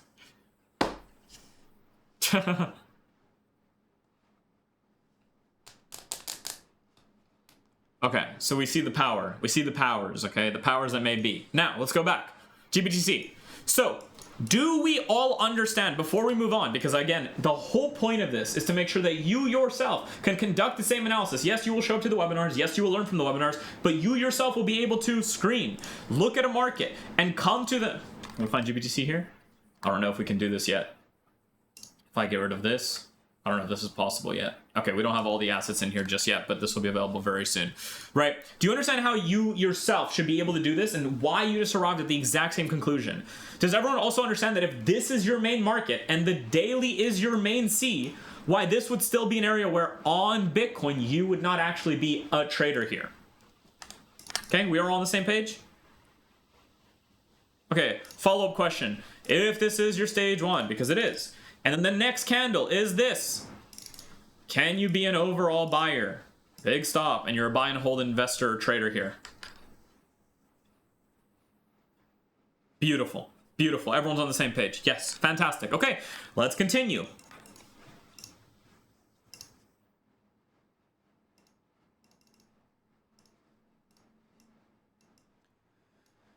Nothing accumulates, everything fails. Phenomenal. Phenomenal. We start continuously building a stage one. Okay, let's just go here. Let's just go here. Guys, it's kind of accumulation. Can I buy it? Can I please be a buyer? If this is my C, fuck no. Okay, great. We're on the same page. Good. Good. Can I be a buyer? Look, it came out. Okay, great. We're all getting there. Good. Right? Because now we know, right? It is somewhat one-sided. It's generally retained. Yes, the C is kind of clear. The stage one is maybe this area here, right? Maybe this area here if it's long enough. So what are we looking for? Well, would that be enough? Okay, great. So we know what to wait for, but we keep waiting.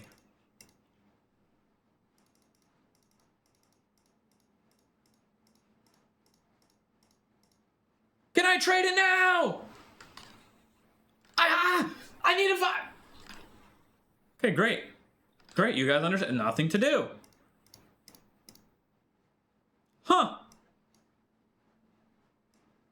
Ain't that interesting? For the first time in a long time, literally, ready? Let me tell you how long.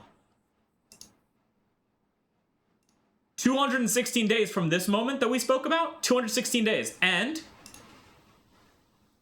317 days from back here, okay? We have our first instance of something demand validating, which means what at this point, guys? This is the 19th of August. If I look at altcoins right now, and some are in MMBs or ahead, are those good markets to trade in this moment? Oh yeah. Now what's even more important? What happened to any altcoin you might have viewed during this time, or this time, or this time, or this time, like we just went over? It's all failure. And all of a sudden, every altcoin you might look at right now has the likelihood to do what? Make you money. Do you understand why it's so hard for so many people to trade?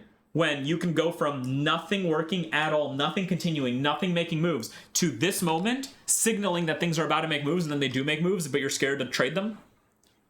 This is literally this is trading in a nutshell for most people, and why it's so fucking complicated, because it is complicated. Don't get me wrong. It's not complicated once you've done all the fucking work and you understood this to the point where you're like, shit, I gotta stay on the side and wait and wait and wait and wait. It's complicated when you're doing all of this shit and, you know, you're still learning it. That's when it's very hard. So during this time, before I even played forward, do you guys want to look at some altcoins to see which ones might have been good? We could even screen for them. Now, sadly, we don't have the screener here yet for that, so we can use it here. But we can go to cryptos. And we can definitely, let's lower this volume threshold, because like that's why nothing is going to show up here. We'll just lower everything. We'll lower everything. We'll lower everything. Right, and you can start seeing some things are showing up, kinda. We can lower everything. Now a bunch will show up, of course. Yep. And then we can maybe go by 10 candle from highest to lowest. Something like this. Should be decent. Okay. Fun USD. Let's just go take a look. Fun USD. During this exact same moment. Nothing to do. Well, you could actually look at this as an accumulation, but I would say it's kind of wicky, has the ability to wick. But again, at this moment, you could look at this as the MMB of a C, which means you could jump down into it, 144 minute, and start waiting for what? For your reaccumulations, right? Because it would be decent enough to be trading right now. You could even argue this was a fine trade in here. Do you guys see that? I don't actually know how this one went, but let's go look at the 25 minute. Yeah, I mean, it's a hard stage 2 to look at, but you have your stage 2, your flush, and then you don't have a double MB that's really clean. You just kind of play around here and then come up. So there's nothing to do there. Then you get this stage 2, reflush. You could consider this trade, but if there's one up here, it could be worth taking. Yeah, so there's nothing to do. This is your only option, and it's really high up. I would probably skip that. Right, so again, the market prevents you from doing dumb shit, but then if we play it forward, like, do we get an MMB on this thing? It's kind of choppy. I would not trade this, right? But you get this boy, it kind of starts going. I probably skip this at this moment, but there you go. You get your mini move out of there, and then because of the fact that it was wiki, it ends up wicking you out anyway. That's why I would have skipped it to start with, but that's still a fine market. And guess what? If this was a market that you came across and traded, what is the result of it? What is the actual result of it in the worst case scenario? It's in front of you, right? What is the result of it? No matter what, it's a break even, right? As your worst case scenario. That's an amazing worst case scenario. Even when the market wasn't good, it didn't make much sense, it still was tradable, right? Okay, let's go back up. And let's go back to where we were. Back to that August, wait, was it 8th? GBTC. It was August, no, it was right here. It was the 19th, okay. So let's go back to Fun USD. The 19th. Okay, great. Right. And we can keep going through the list. MPC USD. I don't even know what this is, but let's just find it. MPC. Doesn't even exist. All good. We don't need it. Let's go to the next one. Velo. USD. Okay, we found something. Let's see. Okay, nothing to do. It's that easy. Air USD, JST, Air USD. Nothing to do, just a huge fucking wick. All wiki. Okay, great. This is why, I have some requirements for volume, but yeah. That's why we have volume requirements. I mean, this thing is okay. For a C time frame, this has been in accumulation, holding accumulation, and is now in continued accumulation. This would be a great one to watch. And it's illiquid. But if this churned up, let's say it wasn't illiquid, a move like this and a pause would be a great area to look. I would not look at this because it's too illiquid for me, but let's just see. This is an MMB one, but this is a harder one to trade. This is your first area to look, but you could wait for more of a bullish push. That's why. And then there's failure, and there's nothing to do, right? So again, you'd wait for your bullish push, never happens, done. This is the beauty of having steps and a process to the way that you look at markets. You can actually literally save money and not do anything by simply going through the steps. Let's look at something that you guys have been talking about, because clearly I'm not finding anything worthwhile. Let's go back to the 19th. Boom. Boom. As a side note, by the way, during this time, if you have stuff moving into accumulation across other cryptos, they were also good altcoins to trade during that time. Yeah, I'm gonna skip all these. I'm just gonna look at stuff that you guys said. If you guys have traded any. I'll try one more time. ZEC. So okay, let's just look at ZEC. Someone said that, so let's look at it. Okay. Well, it's not even that good. Like, compared to Bitcoin, yes. Oops, GBTC. Oh, GBTC. Compared to Bitcoin, yes. You know, it's held up more. And this thing just went into accumulation, and then ZEC USD. Oops, ZEC USD. Compared to Bitcoin, it did hold up during this time.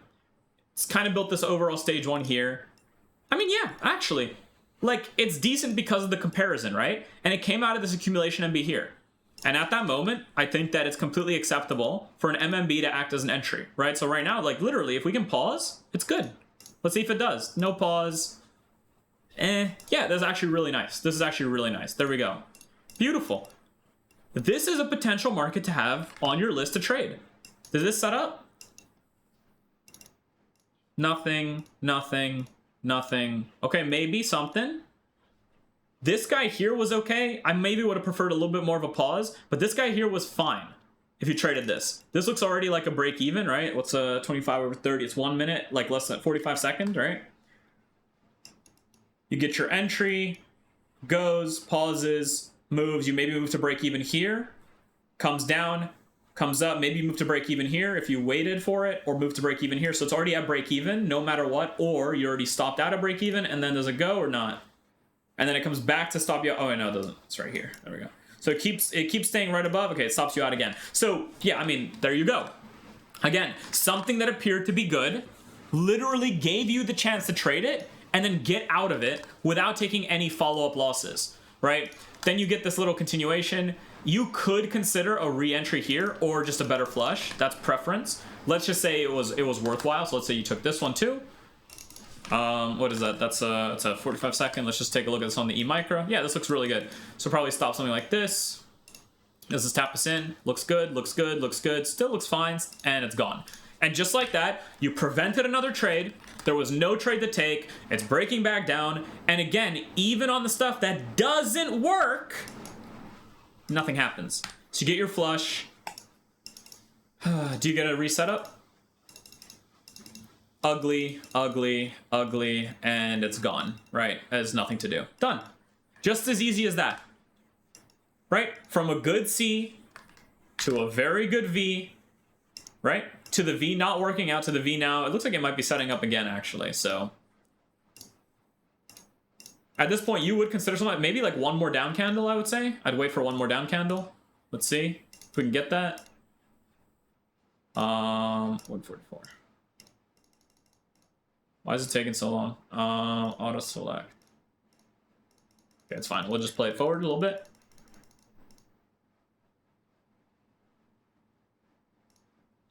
Okay, we're just gonna do it quicker. Oh. Boom. Why is it like doing it like that? That's so annoying.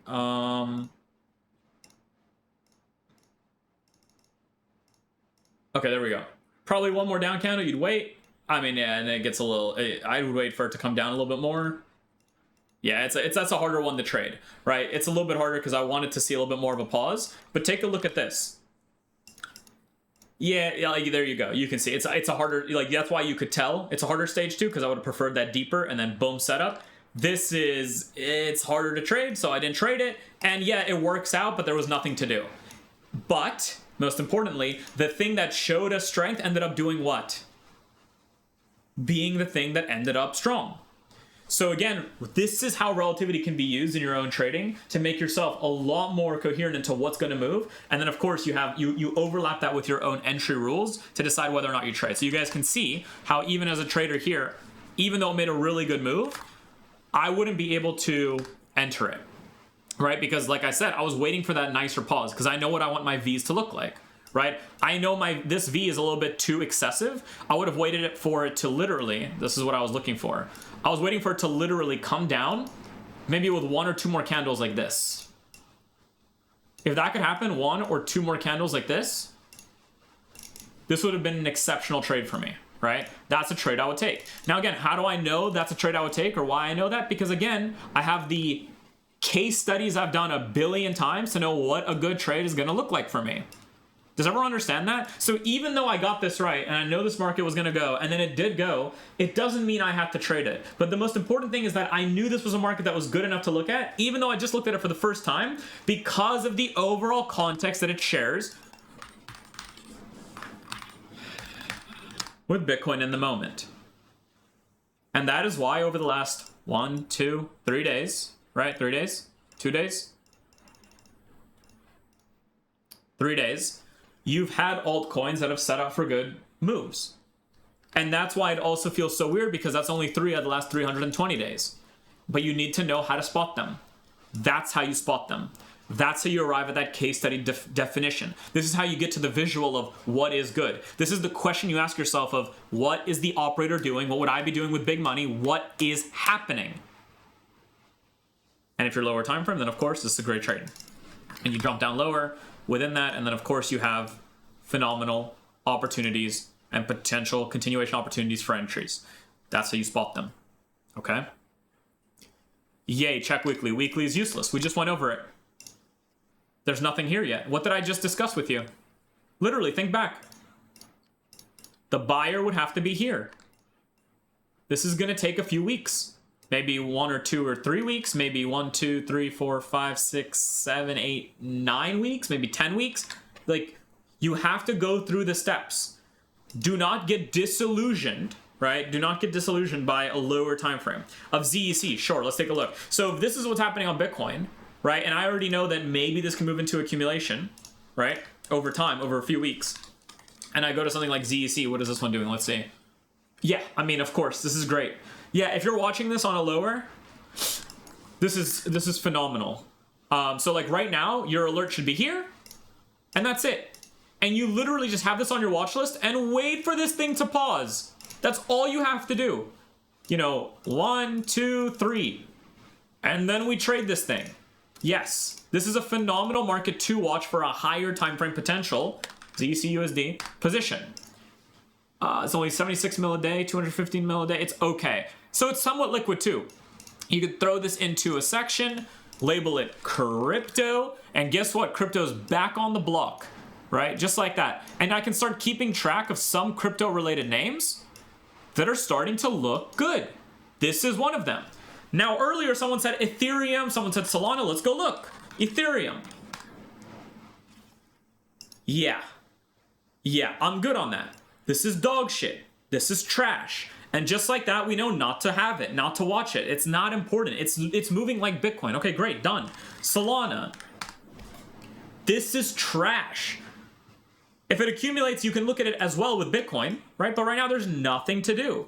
This is how you arrive at your conclusions. This is how you have a process using the course material. The same thing. There's nothing special here. We're looking at the accumulation MB for a sign of true momentum. We don't have that. We wait. What else we got? So ZEC was amazing. The person that said Ethereum and Solana, you're way off base for higher time frame. There's nothing to do here. You need to learn to walk away from these shit markets. We'll be checking the screener, especially when you're gonna have cryptos in here as well, so you can look at it and see what's showing up, right? So it's gonna be really easy to see everything.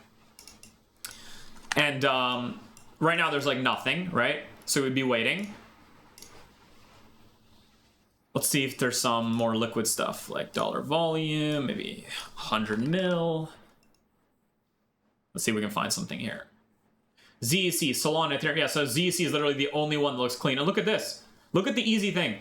Does anyone know something about ZEC? Highest sentiment, highest institutional sentiment, over 50, done. Literally, like the only thing with that's like somewhat liquid showing up here, this thing. Done. And we look at ZEC and it is the only one that so far is showing extreme and utter strength. Extreme. This is going to be a phenomenal trade if and when it pauses. right? And now I have my alert set. If you, in the next coming weeks, there will likely be a day that you see me take a trade on ZEC fucking Zcash USD. Done. This is why. The same process over and over and over again. Derived from relativity, from asking yourself where the C time frame is and what the story of an overall market is, and arriving to that story's final step.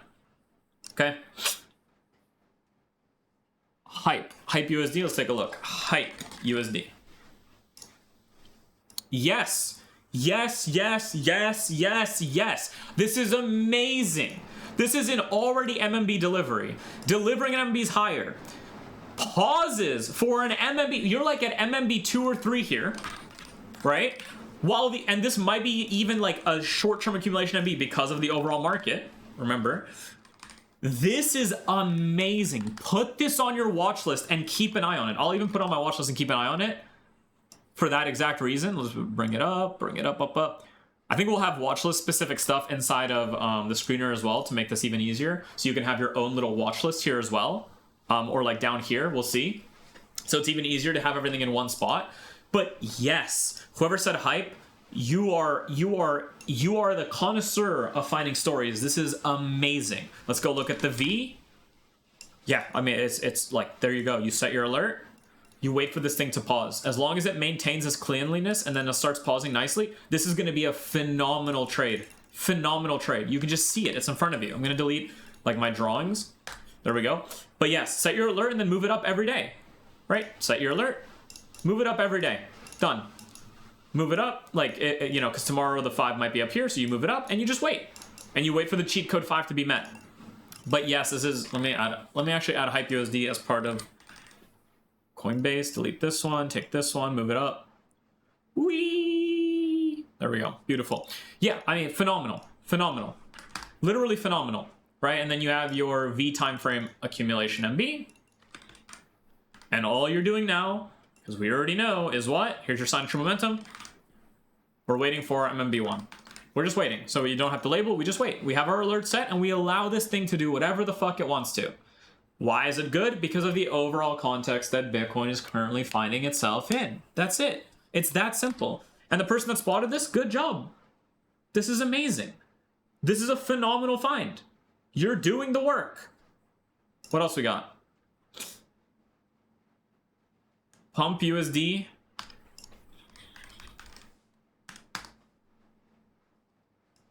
Yeah. One-sided move down. Stage 1. Accumulation MB here. Here for sure. You've already been in actually a good... I mean, this is already giving you trades. This is what you should have traded right here. That or this. If you spotted this before... and you got one of these, you're going to make a lot of money trading, okay? I just drew a cock and balls, whoops. But these are amazing. You're good. Like, if you spotted these and traded these, amazing. If you didn't, unlucky. This is, you know, it's delivering now. 1, 2, 3. Maybe you get one more or something. But this thing is already, it's already done. Like, this thing has already given you the trades. And then, let's take a look here. Yeah, like right here. I mean, you can just see it. It's in front of you. Demand validation, double MB, right? Has this, no double MB, boom, stage 2, flush, double MB, either here or here. This one's cleaner because it's higher up, so it's easier to see when it happens. Demand validation never comes back, and yeah, this thing is up like an unbelievable amount of RR, even with a bigger stop. Like you're talking about being up 20 R on like a random crypto. Yeah, this is phenomenal. Phenomenal trade. For anyone that's found that, amazing. Amazing. Good spot. Hype USD, lit USD. Wait, lit USD, is there? Okay, it's not on Coinbase. I wouldn't touch anything that's not on Coinbase, personally. I mean, we'll look at it, but I would not touch anything that's not on Coinbase. Yeah, this is trash. I would not look at that. But Hype is good. Pump is good. I don't know if Pump Fund is the same thing, but let's see. Yeah, I don't know about that, but look at Pump USD. This is really good. Amazing. I'll even add this just to keep an eye on it, because it's part of the relativity story. I might not trade it, because if you notice, it trades a lot less. Very small liquidity for like what I would want. Look, it only trades 26 mil a day at its best. Back here, it's trading like 8 mil a day, so it's a little bit less liquid, but super solid find. And if you traded this, Holy shit, congratulations. This is an amazing trade. Amazing trade. Good spot. Good job spotting that.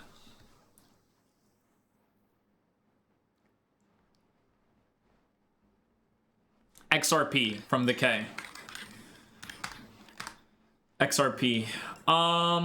Looks the same as Bitcoin. Nothing to do. If you're on a lower time frame, yeah, you had fine trades inside of here for sure.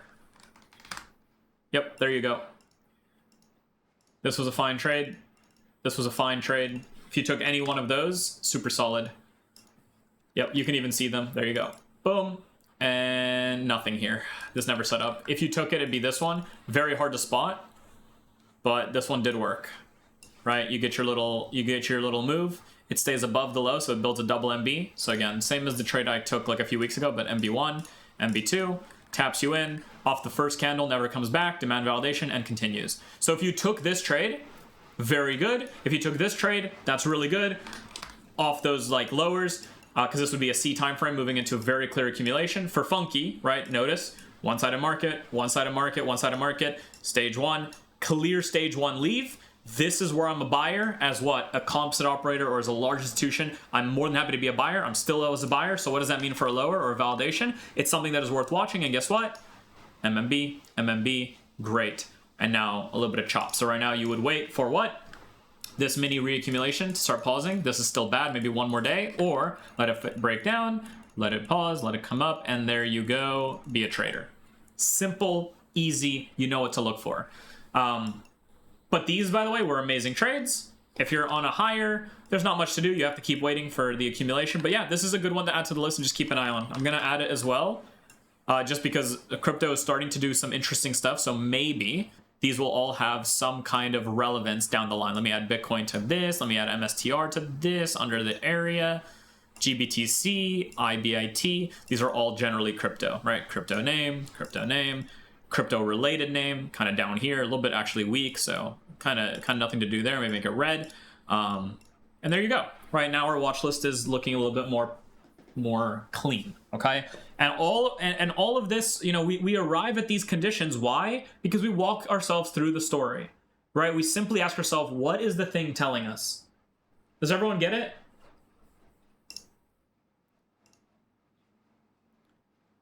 LitUSD.P on Bybit. I mean, yeah, it looks good. It looks good, but I think it's too illiquid, seeing as it's not even showing up on like Coinbase and stuff. So it's preference for sure.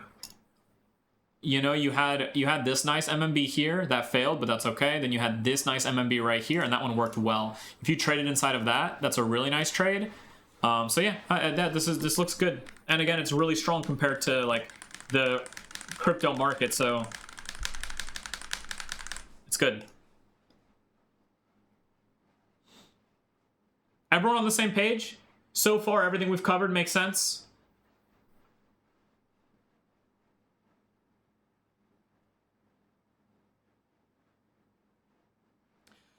Jenbuka says, I don't get it, man. Why can't we trade these on hires if Bitcoin hasn't accumulated above the 50 yet? Because it hasn't made a sign of true momentum on the C. What's the cycle? What's the momentum cycle, man? The momentum cycle is there's a sign of true momentum. Okay. Where is the sign of true momentum here? We're just building a stage one. Here's a stage one. There hasn't been a sign of true momentum over...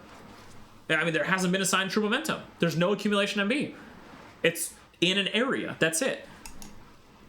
It's like, it's down here. That's all. This is what it looks like. You're saying, why can't I trade this? Well, there's no accumulation MB. So if this is your C time frame, you need to learn to walk away. Otherwise, what's the point of having an EVC? You could just trade anything and everything for fun.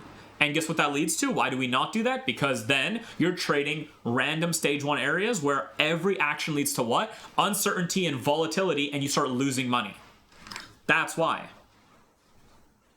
I mean, why can we trade ZC right now if the overall market hasn't had its sign for momentum? You need to rewatch this webinar.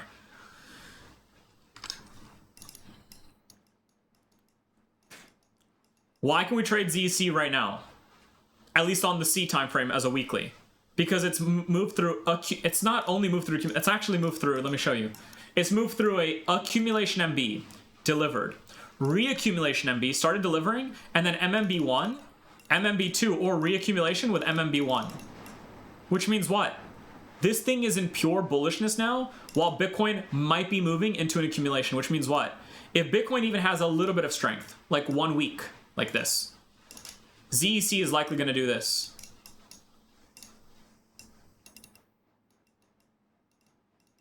And that's where I'll make my money.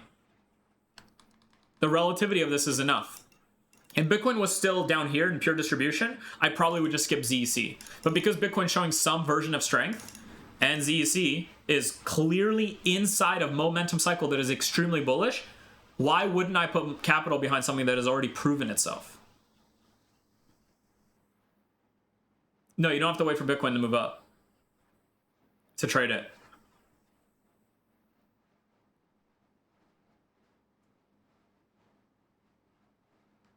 And then the second part of that, Genbuku, is what we also did was we spoke about the daily being a C. So again, I want you now forget about the weekly time frame.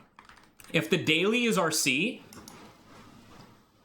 you need to understand that the C time frame right now, if you're time, because again, it's hard to teach when we're having a webinar and I'm not doing the personalized thing where I'm looking at only your EVC. I'm looking at everyone's EVCs right now, right? There's some people here that trade EVCs with an hourly being their C, and they are entering on like 10-minute and 1-minute charts. There are some of us that are using a weekly as a C and entering on hourly charts. There are some of us using like a 3-month as their C and then entering on a daily chart. You need to understand that these webinars are for everyone. So I'm not just gonna sit here and go, all right, the weekly C is doing this, that's all I'm doing. I'm going to sit here and I'm going to work through every step, which is that if your C is a daily, which means you have to forget all about all other Cs, then this right here in this moment is a phenomenal accumulation MB, and this is a market condition you should be trading, which means what? If you're looking at something like ZEC, especially from a V, this is already it's already shown strength, and it's an accumulation, and it's delivering, which means any MMBs that have happened already lower are phenomenal trades on lower time frame EVCs, okay? Because again, these webinars are for everyone, which means we're not looking at one specific person with one personalized approach with like, because like, for if you want that more personalized, like for my EVC, what should I be doing and how should I be thinking and what's going on? That's where this guy is, right? Where I'm like, let's look at your EVC, let's look at your rules, let's look at your exact stages, your exact case studies. Instead, what we're doing right now is we're saying, if your C is a daily, here is the market, and this is amazing. And relatively to Bitcoin, it's amazing. And relatively to everything, it's amazing. You should watch it. You should trade it, and you should have been trading it, right? Then the opposite side of that is if it's a weekly, you should be allowing yourself to wait for trades, but only starting literally like right now, because right now is the moment where, as we spoke about earlier today, you have the potential for accumulation MB, while other cryptos are already showing you that accumulation MB and delivery, okay? Does that make sense? So Genbuku, you have to understand these webinars are for everyone, which means that we're looking at like an EVC for someone that's on a super low time frame, and then someone on a super high time frame, right? So like for instance, gold, right? This recently, like this week, moved into a generally good accumulation MB. By the way, guys, if you're on a higher time frame, gold and gold-related markets and GLD and silver are probably good markets to keep an eye on, because this is a reaccumulation and we are in accumulation to deliver or pause and then deliver. This is perfect.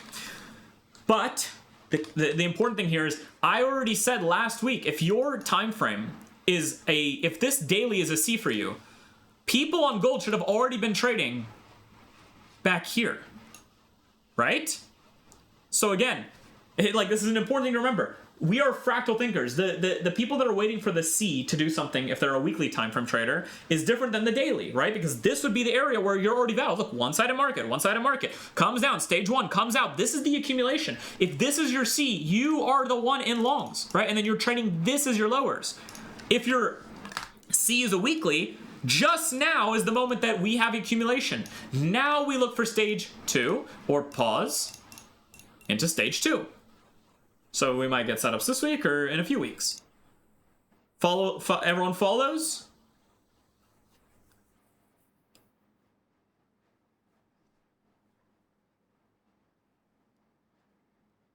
Okay, good. Good, and my brain is exploding, so hopefully that was helpful to you guys.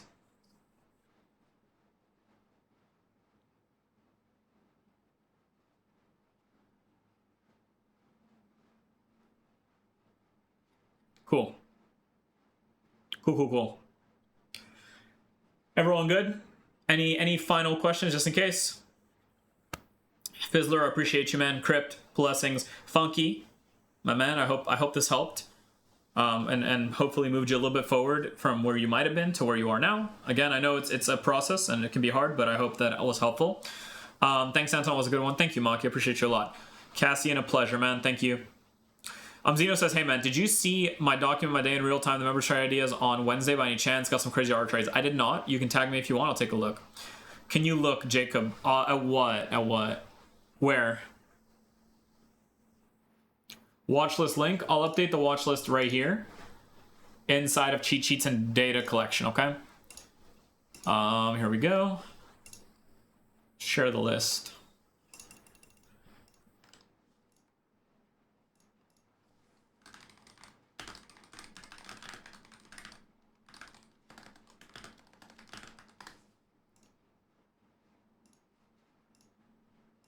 There we go. It's in cheat sheets and data collection. Okay.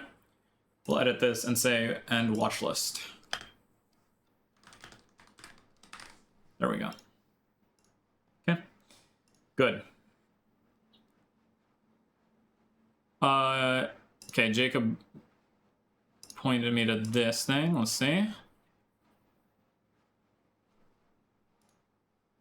Live curve. This is my live curve plus my first big win in live. First big one, let's take a look. Entry time frame looks beautiful. Stage 2, solid flush. Waited for the clear MB with a nice down move. Buy stopped. Amazing, man. Amazing. My live curve first big one. Amazing. Look at this, dude. And that's your live curve, which means you're forward testing. Take a look. Started your account. Here, let's go do it. Started your account. Negative, a win. Break even, negative, break even, negative, small win, negative, one win, and you're at all-time highs, continuing now, and all you have to do is continue this exact process, and it's going to keep building it, right? Because this is the exact same first steps I had inside of this. Okay. Because we're way over time, I think maybe next week we'll do a breakdown of either anything that I end up taking this week or of Snow and Frog as part of the trades. AEHR is now done fully. This trade ended at an 11.7. PanW ended at a 0. These are the only active trades I have, both taken on like Friday, near the end of the market, like 3:30 p.m. or something, or like one of them was 2:30, one was 3:30, I think. So you guys can go take a look at that if you want, or just go and find them. I'm not going to break them down right now because we're going way over, and maybe we will next week. But I hope today's webinar was helpful to you. I hope you took something from it. I hope you realize that what we did today is applicable to any time in the future and any market, but most importantly, how we do it in live moment while comparing it to hindsight data, right? Because again, all we're doing is we're playing this game. This was the hindsight, this was live, and this is exactly how we approach the market over and over and over again. Cocaine said, that's funny name. I know we were talking about cryptos, but can you see this trade and how we would manage it this coming week? I remember our HP trade. By the way, this move is because of the Moderna cancer vaccine. Okay, cool. PSNL, let's take a look. So you traded this thing. Yeah, very solid C time frame. Yeah, you probably traded in here. Yeah, I'd be careful because it's clear that this is going up based on some news, right? Clearly. If you traded there or here, like, so you need to be very careful with biotechs and news because I think this is because pharmaceutical, right? It came up on news. So you have to be careful with those because anything can happen. It looks like you traded down here. I mean, it's a solid trade. A little bit too low for my personal liking, but it looks good. It's solid. I see what you're seeing here. Now, how would you manage it? If you entered, I would have taken my first partial right here, likely. And now I would have my stop, probably, I just have my stop like here. Let me look at the daily. Yeah, I just throw my stop like here and just wait. And hopefully it pauses and keeps going higher. That's it. Or you can just throw on the double MBs. So you can turn on the supply and demand range lines and just use 2. So right now it would just be a break even and you'd wait. If it goes up again, then you can move it higher. Like you could just wait. I wouldn't throw my stop up here though. I would just leave it. If it pauses and then goes up, then you can throw it here, right? or throw it back here. And then same thing, pauses goes up, you can throw it here, pauses goes up, you can throw it here, pauses, right? Maybe it comes down, takes you out, then all good, or pauses, goes up, then you can maybe throw it here. Again, just same, you just throw it higher as it goes higher, that's it. Give it some space to breathe though, because you just took a partial probably. Oh, you took your first partial this early? This was too early. You should have waited for at least the down candles, like look, like use the low, use the low, use the low, use the low, use the low, use the low, use the low, and you would have stopped out there. Yeah, you got out way too early. You would have made at least an extra like 6RR for free, or 7RR for free, or 8RR for free. Can't wait to get the hands on the new screener. Thank you. Of course, man. You got scared? Yeah, I get it. But yeah, it's a very solid trade, man. Good for you. So there you go. Everyone good? Everyone on the same page? Continue applying the stuff we went over today to the markets you guys end up watching. Okay? Keep an eye on them. And yeah. Yeah. Same process over and over again. Continue improving even by a little bit every single week. And these webinars will continue to make more and more sense. The material will make more and more sense. And you guys will continue growing. And keep an eye out for this, because we are about to have this available for everyone here, okay? All right. Much love, guys. Thank you, thank you, thank you. Goodbye. Have a beautiful day.